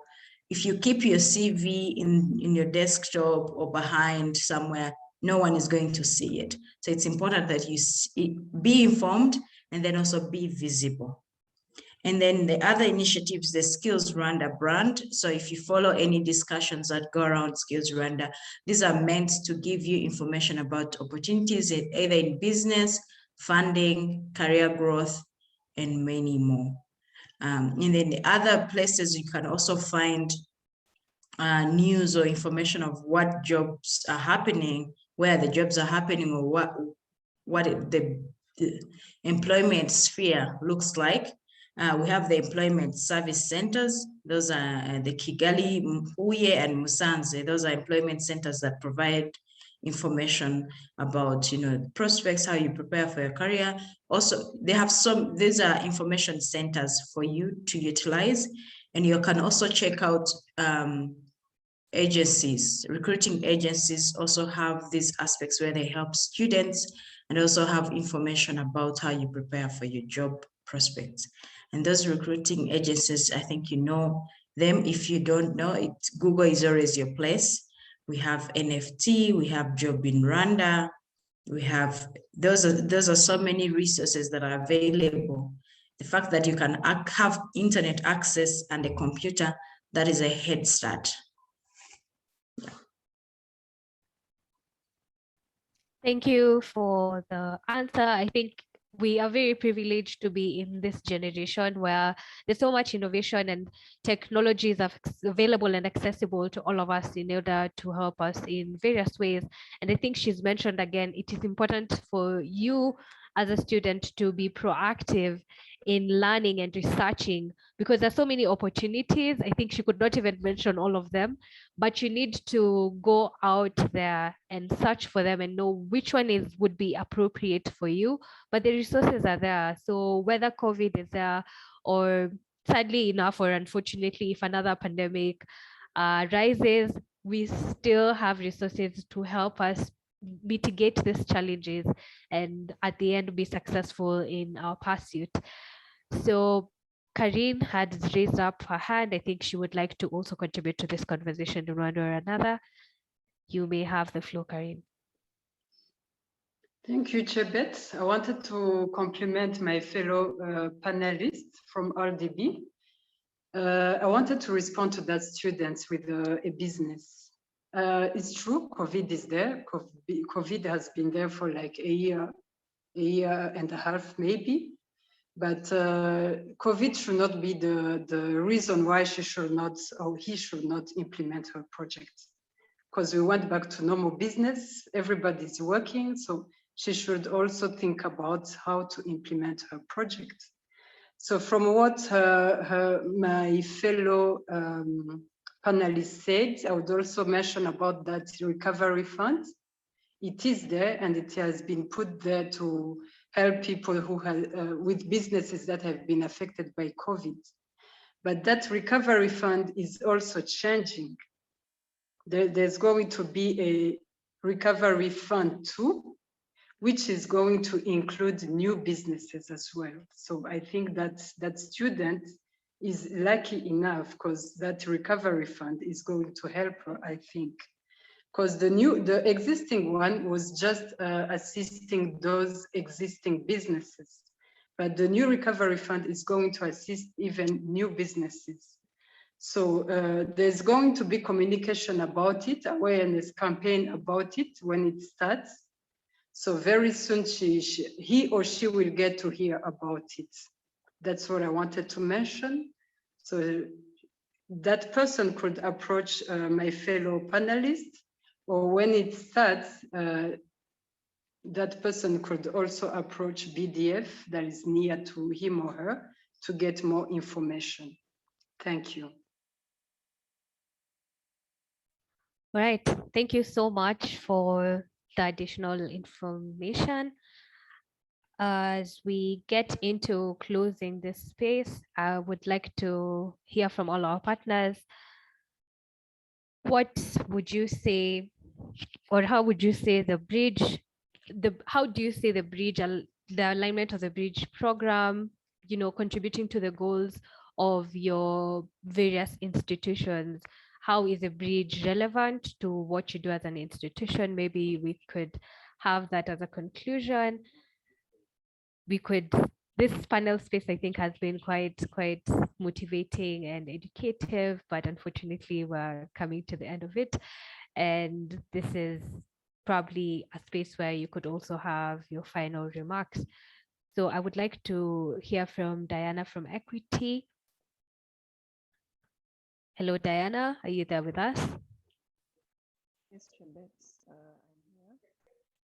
If I got your question right, you mentioned to hear from us how how the bridge program comes in to benefit, how basically we are aligned to it. Is that the question, of course, or anything else you want us to add on? Pardon? Can you hear me? I'm like, the question you asked, you want us to give insights on the bridge program generally. Yes, how does it link to what you do and as an organization? Okay, yes. Thank you very much. Well, the bridge program actually comes in handy. To me, it really comes in handy, mainly because currently most of the youth that graduate from university, some of them have skills relating to what they studied, but they lack that competence that the job market wants. So, and when they come to the interviews, definitely most of the peers maybe that have been working will at times take the first, the jobs, unless if it is majorly like an internee job or they're looking for fresh graduates, because there's some particular jobs that are usually aligned to them. So to me, the bridge program comes in very, very handy because when the youth are empowered in this way and trained for personal development, those entrepreneurial skills that they will actually need, especially for those that will want to go into having their own businesses set, and who will eventually come to the bank at some point, maybe for funds and all that. So to me, the bridge program comes in to bridge that gap, as the name is, to cover for that and prepare the youth much more better to be competitive on the market, whether they're going to seek for jobs. And actually appreciate the support that the other partners are bringing on board, because all of us are now coming into to fit into that larger vision of empowering and having these youth come out bolder and stronger enough. If they're pitching a business, they're more wiser because they've learned financial education, they've learned entrepreneurship education, they've gotten skills like the economic recovery fund, they're grounded and they're able to compete. If it is on jobs, on the market, they're able to gain those soft skills from, other partners to be able to, give a high level CV that will be competitive and be able to communicate very well.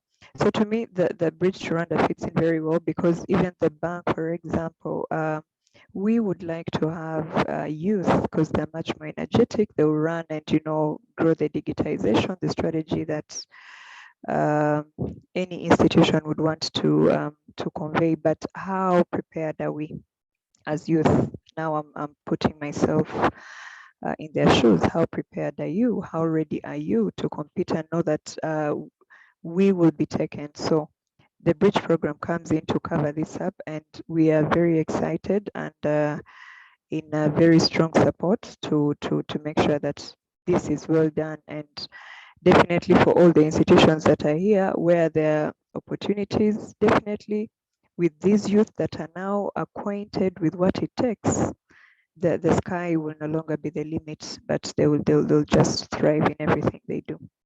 Yeah, so thank you very much.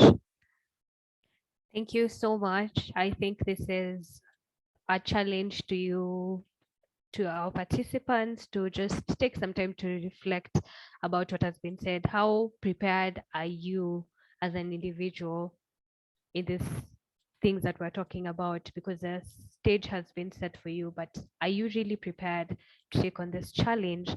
Thank you so much. Maybe we can get to hear from Karine. How is the Bridge program in line with what BDF does? Thank you, Chebet. I think it's going to be a win-win, because we are both passionate about assisting youth. So for you, you're going to help them, link the youth with the organization that they need to get information from, to know where to start from. And for BDF, as we have different funds aiming at helping youth in accessing finance, it's going to be an opportunity for us to give them that information so that they get to know what is available at BDF, what they can benefit from, and be able to know where to start from. I think it's going, BDF, those who are going to benefit from the BDF are those ones with entrepreneurship mindset, those ones who have projects mostly. So for BDF and the Bridge, it's in that area, but there is also, I also noted that there is the element of training, and we also have trainings at BDF. So we will see, we will discuss further with ISEC to see how we can also partner on that element, because we also have trainings that we offer to MSMEs. Thank you. Thank you so much, Karine. I think I would like to also hear concluding statement from Lydia, who is representing RDB. How do you view the relevance of this program? Thanks, Chebet. This program is very relevant, especially for the Chief Skills Office, as the Chief Skills Office at RDB undertakes skills development and employment promotion. And we are definitely concerned about the unemployment rate across the country. Any program that helps us lower that, and we've seen there's a lot, it takes so much time from the time someone graduates to the time someone finds a job.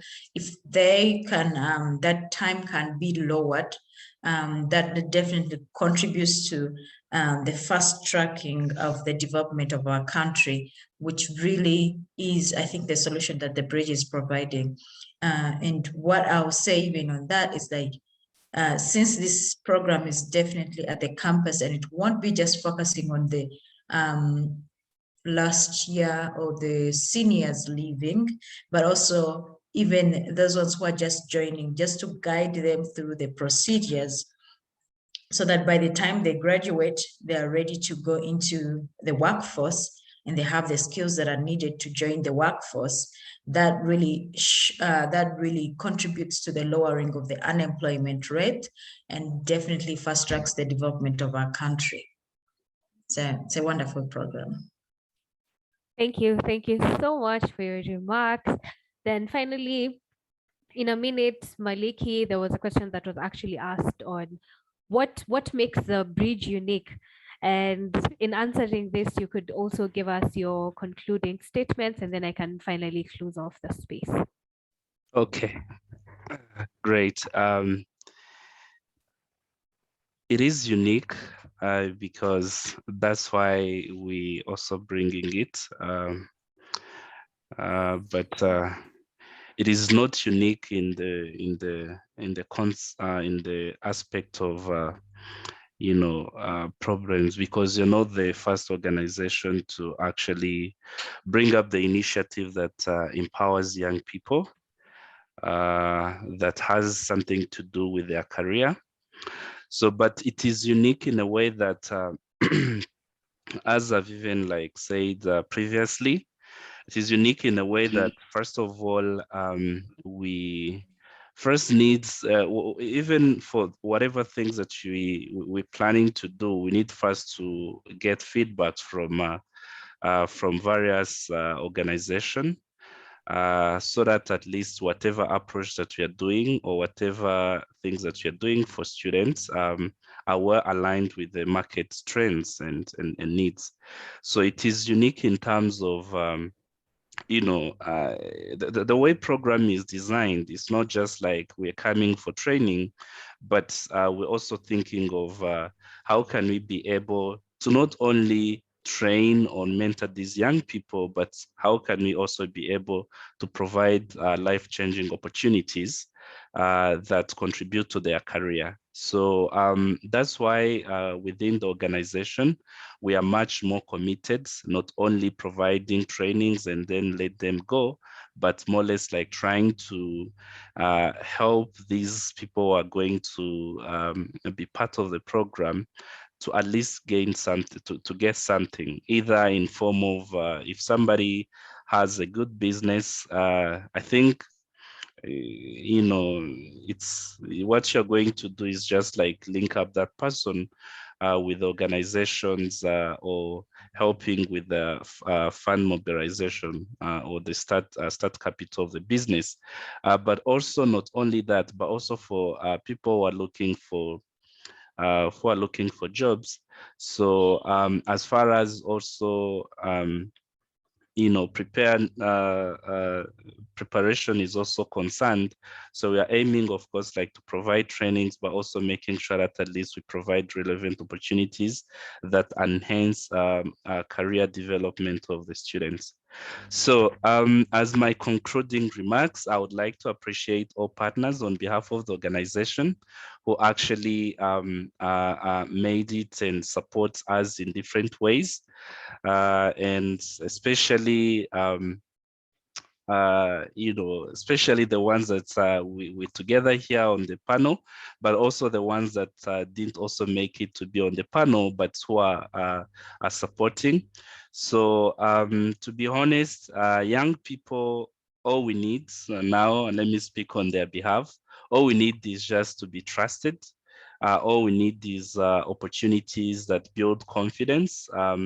All we need is just like a good guidance from people who have at least made it before us, so that we can also be the change agent of the country, but also contributing to the economy of the country as well. So thank you so much. Thank you so much, Maliki. And as we come to a close, I would like to quote a popular marathoner by the name of Eliud Kipchoge. He says that only the disciplined ones in this life are free. And I think from everything that our partners have said, it is evident that us as a youth, we have so much support. Organizations, the school, we have various companies and organizations which are represented here. And I can say with confidence that all of them are pro-youth and pro fighting and solving this unemployment problem that is at hand. But what will you as a student, or how are you going to leverage on these opportunities in order to set yourself apart? I think that has been what we have just been talking about. And you need to reflect on these things. How are you going to leverage on these resources in order to set yourself apart as an entrepreneur or someone who is seeking an opportunity in the job market? Thank you once again. And as everything has a beginning, we're coming to the end of our space. I have been your moderator. My name is Chabet Kimutai, Head of Talent Management and Organizational Development at ISEC. It was a pleasure to lead this space. And I would also like to thank you to our partners and participants for being active and engaging with us today. Thank you so much. As I am passing the space to our agenda manager, who is Amon, I would like us to have a small 5-minute break. Get on your Twitter channels and social media pages such as Instagram and Twitter and Facebook. You know, say something that you have been able to get from this space. Hashtag the bridge and tag ISEC. We have PDF, we have RDB represented, we have LEAD as our partners, we have Equity, we have IGIHE, we have UR represented, University of Rwanda. I'm just going to send all the accounts in our communication channels to the participants, but get on Twitter and say something, because I'm sure there's so much that you've learned in this space. Thank you. Over to you, Amon.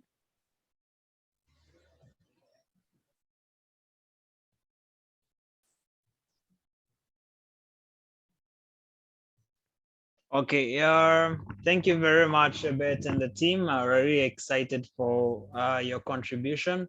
We really learned a lot from you guys. So as we are going, like, we have 5 minutes, please make sure that you maximize the time really well, because we are going to have a networking space with our partners again, and we are going to be having more nice spaces. So guys, don't delay. Other than that, have a nice break. We meet in 5 minutes from now, as she said.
We love you.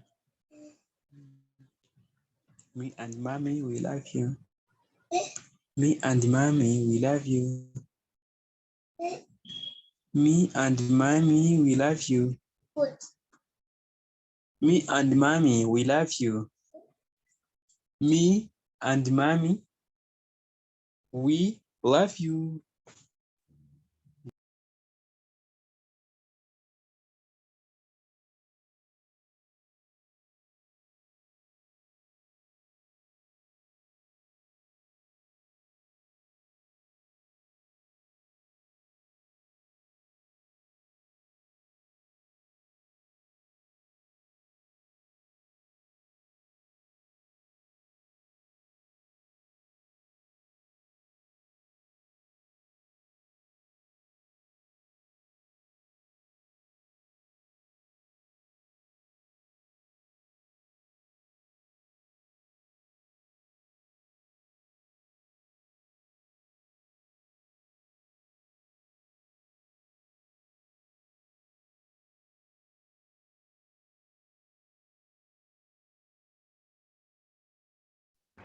Hello, people.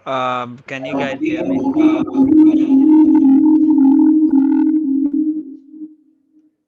Hello, people. Can I be heard?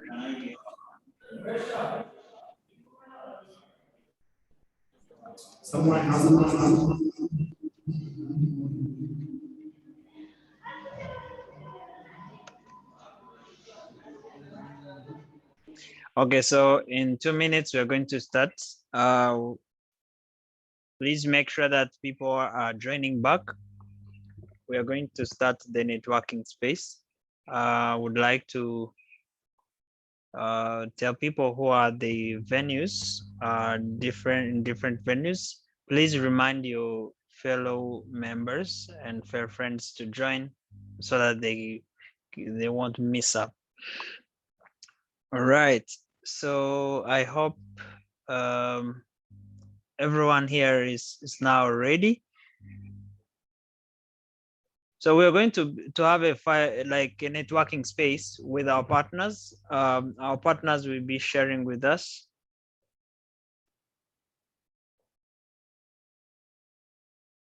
Yeah, this space won't take too long.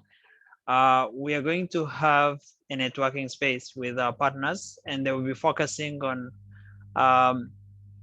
how is each partner like supporting youth and redefining their career pathways now that we have had a panel that talks about redefining career pathways, but now we want to know in depth how each partner that we have been talking to, that have had a chance to talk to us, how is each partner like contributing to this, helping young people to redefine their career pathways. So now how we are going to do it, we are not going to create breakout rooms because of time.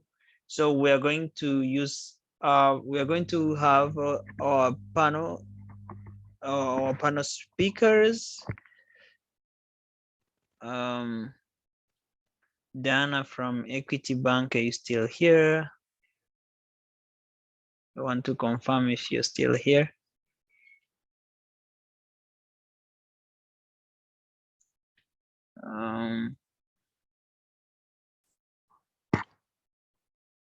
Lydia, you're still here?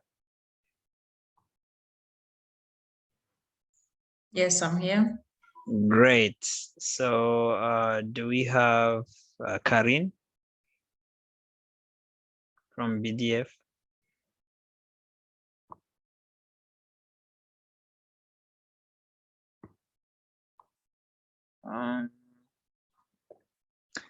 All right, so we are going to start from Lydia.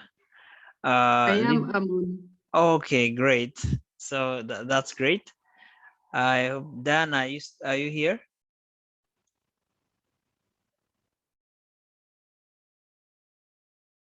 Okay, so I was saying like we're going to start from RDB.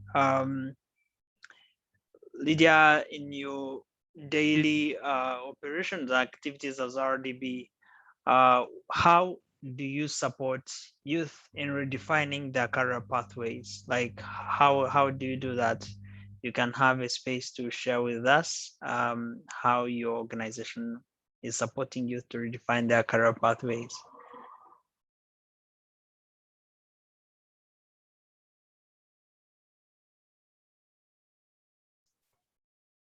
Hey, Amon, just give me a minute. Okay. Getting my video.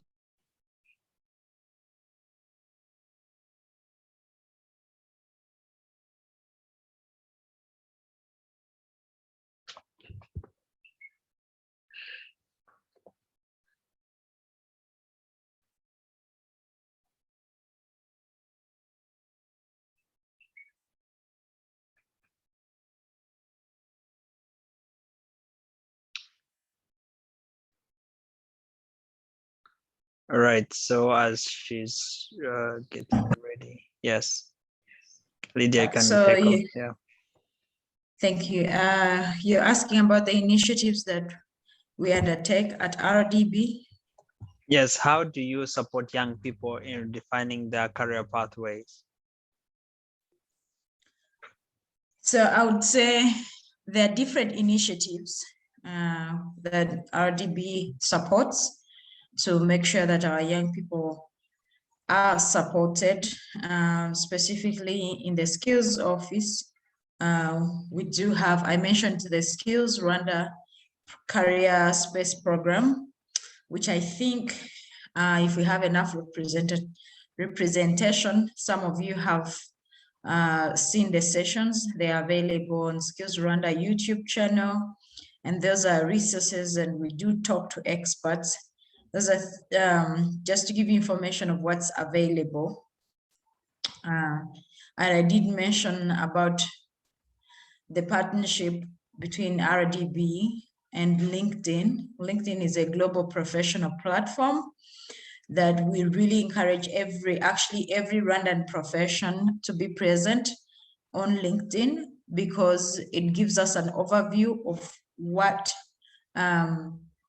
the skills overview of the country looks like. It's been common that when employers go to search on LinkedIn looking for particular skills that we know are really available here, but they can't find them on the platform. Hence why so many opportunities get passed on to people from countries like Kenya, Nigeria, Ghana, because they have a presence there. So we do encourage people to be present on the global platform, because again, it sets you up. LinkedIn sets you up for opportunities both in the country and outside the country. And we do have the Cora job portal that if you went to the RDB website, you can you create an account there. That also brings you to the database that we have at RDB, where different training opportunities as well as job opportunities get posted on the Cora job portal. That is a useful resource that was meant for graduates and the general public of Rwanda, whoever is seeking for jobs. And also on Cora, there are career guidance. There's a section for career guidance that will help you jot down, navigate through as you're making your career choices. So that's also another resource that you can use. We also have, what other resources we do have? There's different initiatives, and when it comes to business development, we partner with different organizations. I think if you followed any of our conversations on the Skills Rwanda YouTube channel, you saw we had a conversation with BDF, again, giving resources to people.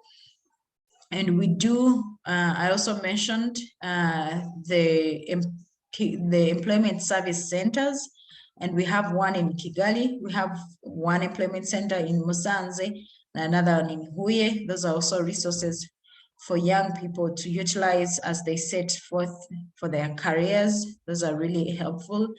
And as well, the Chief Skills Office has also partnership with recruiting agencies, and we encourage people to sign up, to check out their websites, because they usually have those job opportunities. But again, when you check those websites, they also have a database. So when you apply, you go into their database. So when an opportunity comes, you get contacted for that opportunity. You don't have to wait until you find a job to apply for it, because again, we realize there are some jobs that are not advertised, but they have to be filled. So it is up to you as the student to be marketable enough and advertisable enough. Deposit your CV, your resume on LinkedIn, on those job sites. Make sure that you covered your bases. Your resume is more than one place, so that you maximize your opportunities for gaining that. So I've talked about Cora job portal, which you can find under the RDB website, or even when you just Google it. I've also talked about LinkedIn. That is also a tool that you can utilize. I've also talked about the employment service centers, where we have one in Kigali, Huye and Musanze. Those are also there as resources for you, and also the Skills Rwanda platform that is also there for you to help you through your career choices and as you navigate. Yeah. Thank you, Emon. Thank you very much, Lydia, for that. So I also want to give the same question to Karin, but before she answers, I want also to tell the audience that whoever has a question you want to ask to any partner here, you can address your question in the platform that has been shared, Slido, and then they will have a space to answer your questions. So Karin, in your daily services as BDF, I know that you support young people in different ways. So if someone was to ask about your services and how you support young people, what would you say? So the space is yours to also have this networking space to share with the youth who are attending and the audience on what you do as BDF and how you empower, how you support young people in your daily services. So the space is yours too. Thank you, Amon, for the question and for this opportunity to talk about how we support youth. As BDF, we have, like I said, we are an institution that has been put in place to assist SMEs or MSMEs, micro, small, and medium enterprises in accessing finance. Among those MSMEs that we do support, there is that category of youth. And we have different funds that are dedicated to support them. We have a guarantee fund for those who would like to work with banks, those who are seeking for loans but don't have enough guarantee to give to the bank. For that one, we have partnership with different financial institutions, banks, microfinance, and SACCOs.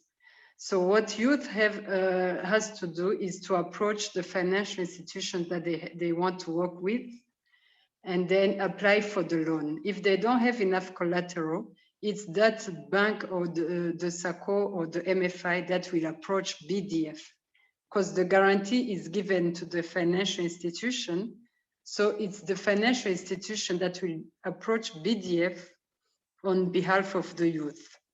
That's how it is done. And we do cover them up to 75%.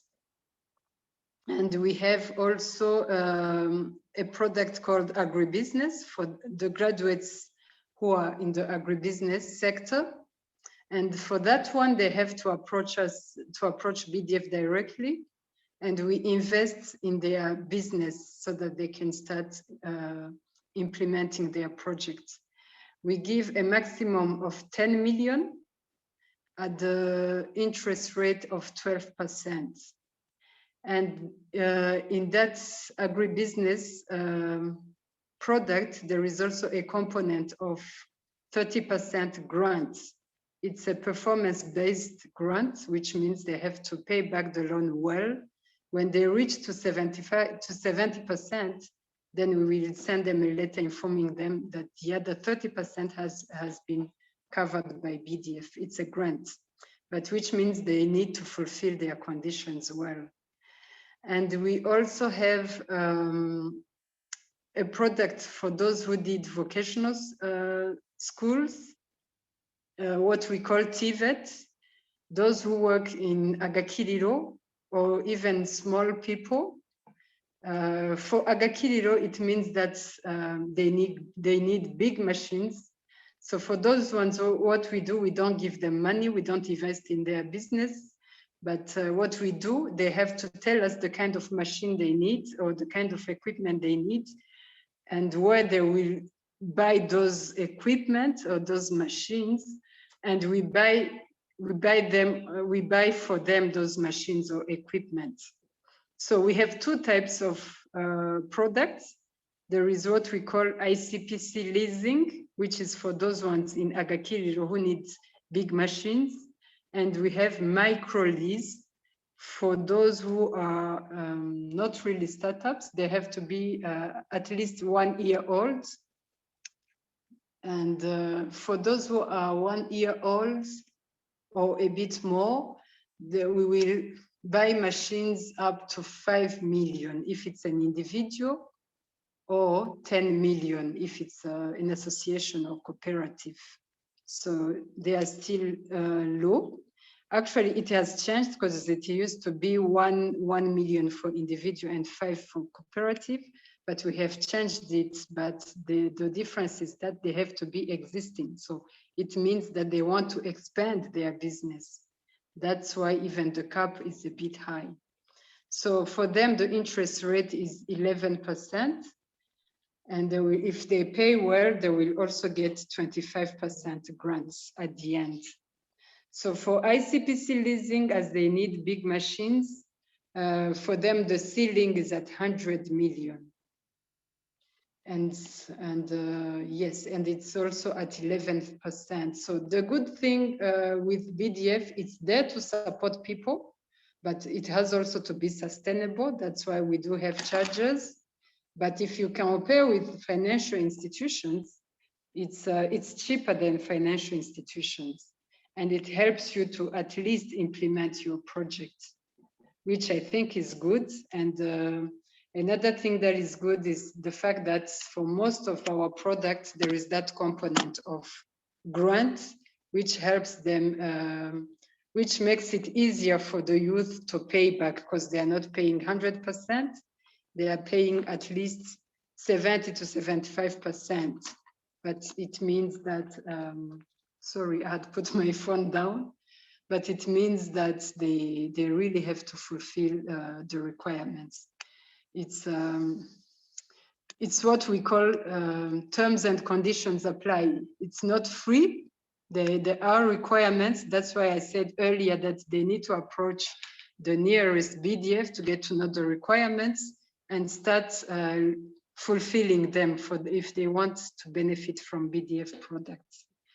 So another product that I would mention, like I said earlier, we also have capacity building. We have advisory services where we can do a business plan for them, for those who don't know how to do them. And for those who need trainings, depending on the kind of trainings they need, we'd also have trainings that we offer to the SMEs. And we even have one that is recognized internationally. It has that logo of ILO. So we have partnership with ILO and we offer their training called SIYB, which is Start and Improve Your Business. It's for those who would like to start their businesses or to expand their businesses. It depends on what they want and they can benefit from that one as well. So with BDF, that's what I can say. For those who have ideas, they can approach the nearest. We have so many funds. Depending on their project, we will be able to advise them more. Thank you. Thank you very much. That was so great and insightful. So Dana, can you hear me? Yes, I'm on. Yes, so we were in the networking space and different partners were sharing with the audience on the services they have that young people can benefit from. So you can also take the floor to tell us about like services you have as Equity Bank, which we young people can benefit from. Thank you very much, Amon. Definitely, as a commercial bank, we have different products and services that we offer to the youth, of course, as part of our key customers as well. And the beauty that I'll also highlight on is that most of these services and products at times when it comes to say if there's a partnership, rates, for example, on particular products, which I'm going to take you through, are negotiated and, based on what agreements you have with the bank. So speaking about some of our products is that we have deposit products, being a commercial bank, and most of them lie around having a current account, to do your usual business operating. We have business accounts for a few that have started smaller businesses. We have personal current accounts. We have savings accounts. We have social institution accounts. We have call and fixed deposits. But of course, for the deposits products where the youth usually benefit from is, having a functional account with the bank to help you also be financially included, but also be able to keep your money in a much safer place where you'll be even able to track on your utilization and all that. Then there's also the savings where we usually allow the youth to save. You might be having an idea and you want to probably save money to get at least an equity of yourself that you will even take to the bank for financing, maybe where you need to do both equity and finance. You can start with a savings account. So some of these accounts are remunerated, like the savings account. So we also have loan products. The first ones I was talking about are deposit products, but we also have loan products. We have salary advances.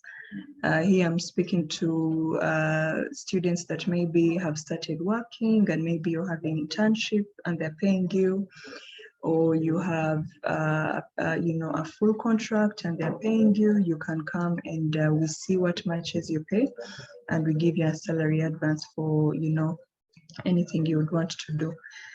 Other products that maybe would be good for the youth, the business and development loan, where we were talking about the idea and the part where we're talking about students that would want to do business. So this is another loan that the youth can enjoy. And I'm now cutting to only fit where the youth can be part of. There are also mortgage and land purchase loans, but of course mortgages I would advise that if you're youth, unless you have income that will pay for it, it would be a cost.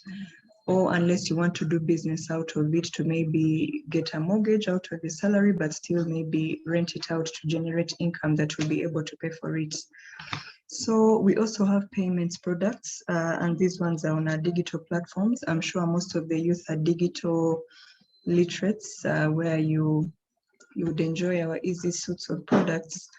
We have agency banking, and this is a great opportunity that I would talk to the youth listening today. So our agency banking services are usually done to drive deeper financial inclusion using innovative technology. And in this case, an agent can be anyone. You can be an agent of the bank and represent the bank where you are. If you don't have maybe a job yet and you feel you can be a good agent of the bank, please reach out. You can do this because you get commissions for serving the bank, because you're making it known and representing it where it is not present. So this is a very good opportunity that you can tap into. Because we have seen agents that have transformed their lives out of just this agency business service. And I'm sure you have all seen agents around here and there with with a signpost that they're Equity Bank agents. So you can also leverage on that and gain income, but when you're also selling the bank's products. The others are for treasury products, things to do with cash transactions, but I'm sure maybe for the youth, only a few would be in this angle, things to do with money markets and fixed incomes.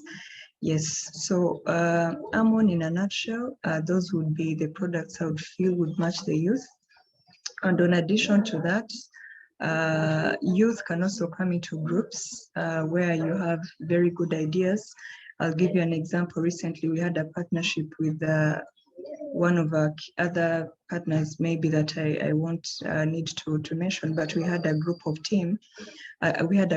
teams that came together, and they came, and of course some of them were in businesses that were already operational, but we had a grant with another bigger institution where we gave them some support in the COVID-19 period. So we partnered with MasterCard and one other partner, ESP, where we served and helped businesses that were suffering in the COVID period. But these were not only the youth, it was just people in business in a particular sector of business in tourism where we were tapping. So even with this, in the future where we have partnerships with others, maybe that are youth oriented, we can always be reaching out. Now that we have a partnership with ISEC, we can be reaching out and they get to put good-minded ideas from the youth that we can also coming to support. So in a nutshell, Amon, that's it that I can be able to share right now. Thank you very much. Thank you very much for the sharing. So for young people or the audience, I would like to say that you can keep on like sharing the questions you have, so that we would consolidate all the questions and then we share them with partners, then to provide answers to your questions. So keep using the platform. Other than that, I would like to invite our country director to do the closing, and then also announce how the next day we go for all of us to call it a day. Other than that, I thank you very much for everyone who has been with us since morning. Let's keep in touch and then enjoy your day. Thank you. Welcome, Malik.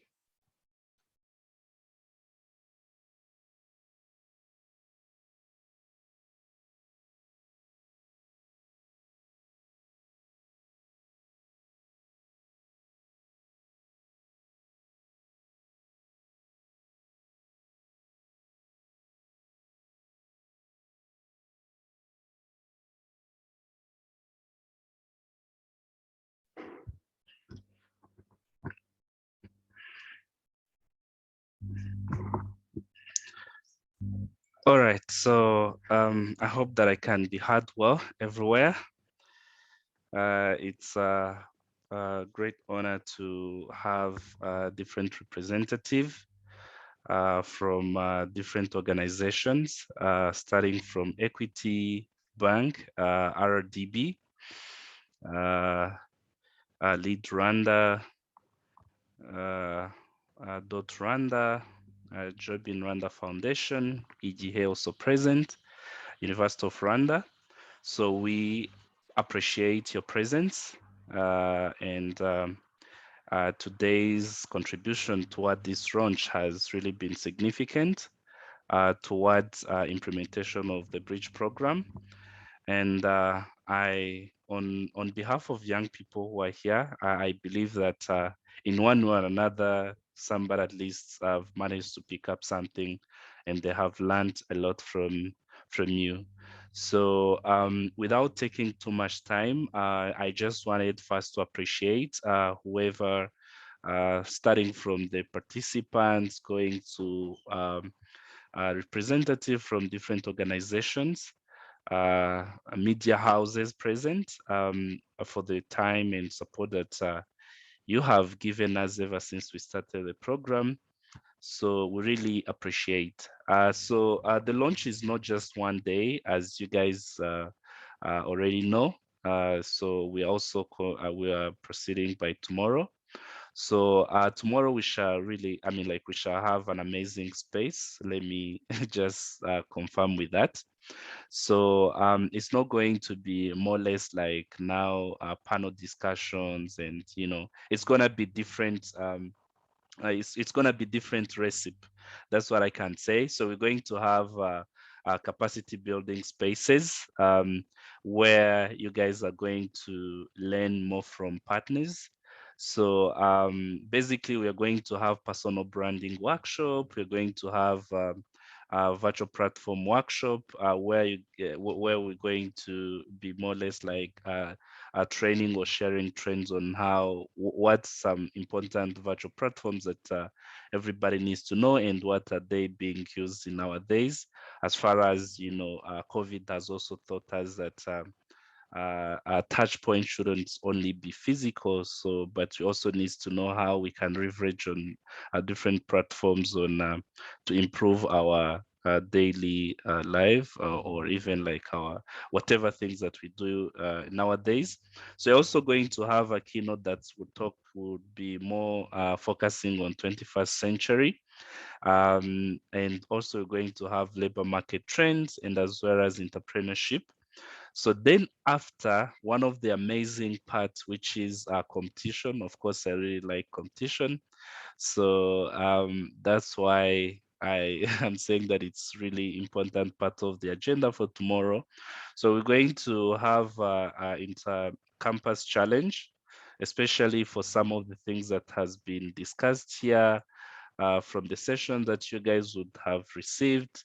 So we're going to instruct you on how the competition is going to be, but we really looking forward for everybody's contribution for that challenge. At least it's something that will show us that at least you guys got something from this space.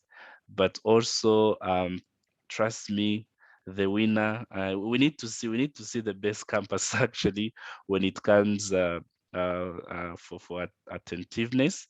But yeah, so I am hoping that everybody's just here to just represent really well the campus. But all you need to understand is that this program is for you, and it's here not just to go, it's here to stay, to impact the generation and generations that will even come after you. So if you are maybe a first year student today, so probably soon you are to graduate, and this is actually one of the programs that could potentially that is there to just like contribute to your career development. Yeah, so without taking too much time, also appreciation. So for further information regarding to tomorrow's agenda, you will still be communicated through various channels that we have. Other than that, I just want to close up this space by wishing you to have an amazing lunch and have a good day for all of you. Thank you.